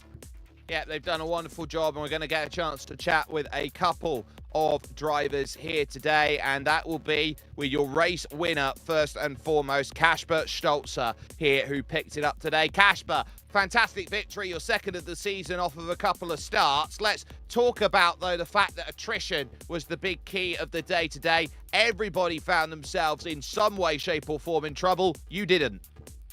Yeah, well, to be honest, I did find myself in a bit of trouble on the lap where Niklas crashed his car. I actually had touched a hay bale, so I was afraid to lose the rear right tire. But yeah, it was good. After that, I was way more cautious, and yeah, it was a good race, but very mentally exhausting. You can certainly imagine with the way that this circuit has been such a difficult factor as they go through, with the added power around this place compared to the decade earlier that this place would have run. How important was it just to give yourself a little bit of room, especially through the tight and twisty sections of this circuit, running through the villages? Because at best, some of the sections of the track are just, you know, two and a half car widths wide. Yeah, I mean, you really have to be extremely cautious, and there is 2 factors. One of them is not to hit the buildings, because it's pretty easy to hit those when the car or the engine suddenly hits the power band. It will just rev the rear tires, and then you can have a massive spin. And the second of factors is that you really need to preserve the tires, because in the last part of the race, where the car is really light and the tires are very worn, it's such a handful to stay on track. And as you say, it's a very narrow track, and there are these curbstones, and if you touch one of those going sideways, the car will just vanish into the buildings, I think. A critical win for you, a critical win as well for the Rafa Racing Club, which will move you tied on points in the team's championship for second. How do you feel that you can take this sort of momentum from here over towards a circuit like Monza in 4 weeks' time? Well, I think Monza should be really good for our car. The Beagle is very, very good in the straight, and Monza is like probably the fastest circuit. Perhaps, not Spa is probably faster, but I think Monza should suit the car very well. So that might be beneficial. Well, we will wish you the best of luck with that. A second victory this season for Kasper Stolzer, who gets the job done here today in Pescara in Formula B. It's a tale as old as time, a championship-winning drive from Neil Senkowski, who stood by with Joseph Black. Well, it's more than 2 victories in the season for Nils Schenkowski. It's been an absolutely dominant performance across the year, and it was another dominant performance today. Nils, if you can hear us, please talk me through just the challenges and how you overcame them of the Pescara circuit.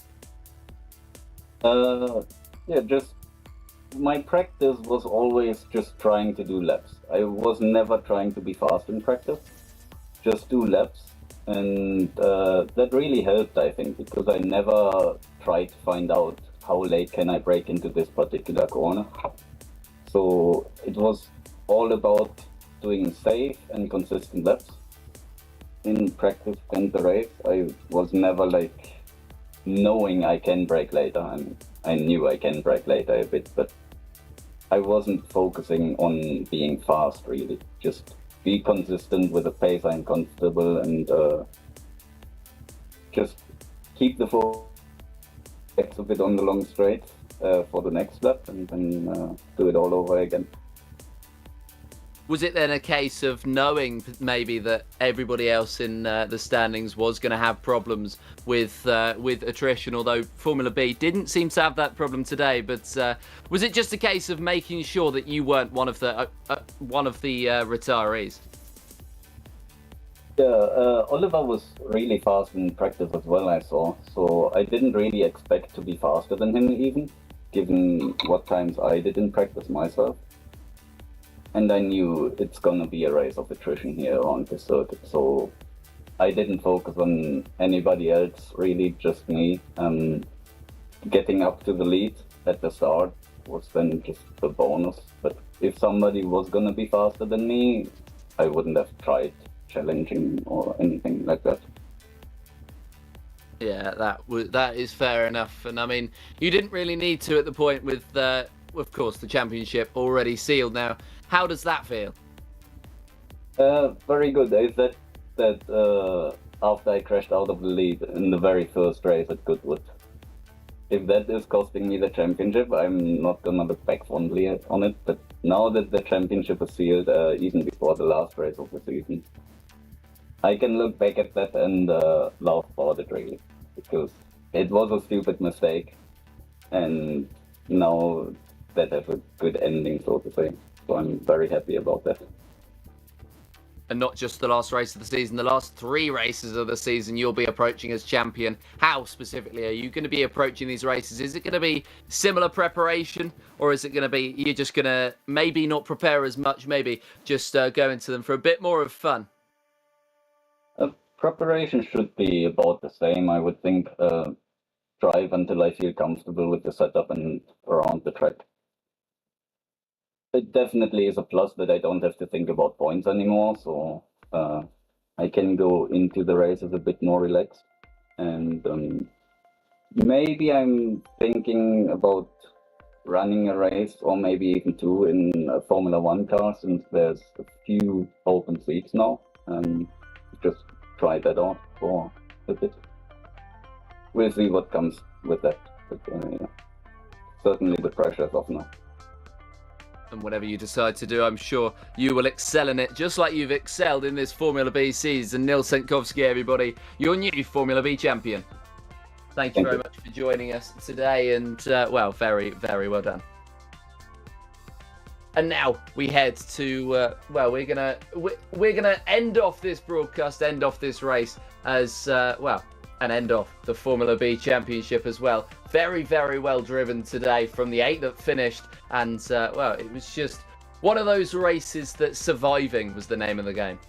Yeah, that's what Pescara is all about. It's a very tough circuit, and we've seen it time and time again. I want to give a massive thanks to the team who has brought your HRSC OWRS racing over to you today. From Christian Deploy, who has been behind the chair here today. From Joseph Black alongside me, my name is Jake Sperry. In terms of Formula A, the lack of points scored today shows that this championship is far from complete, and that you can never count this season out until the final race is run. There'll be a 4-week wait for what comes along next, and the racing action, which will be coming over to you from Brianza and Monza. So keep an eye out on that in terms of where they go. But it's a case of whose sun shines the best for what goes along. I don't think you can put together a better season than what has been done by Nils Senkovsky so far. Wins with 3 rounds to go. A Formula B champion, and we'll see you with more racing action here as a part of a Genisus Extreme Media production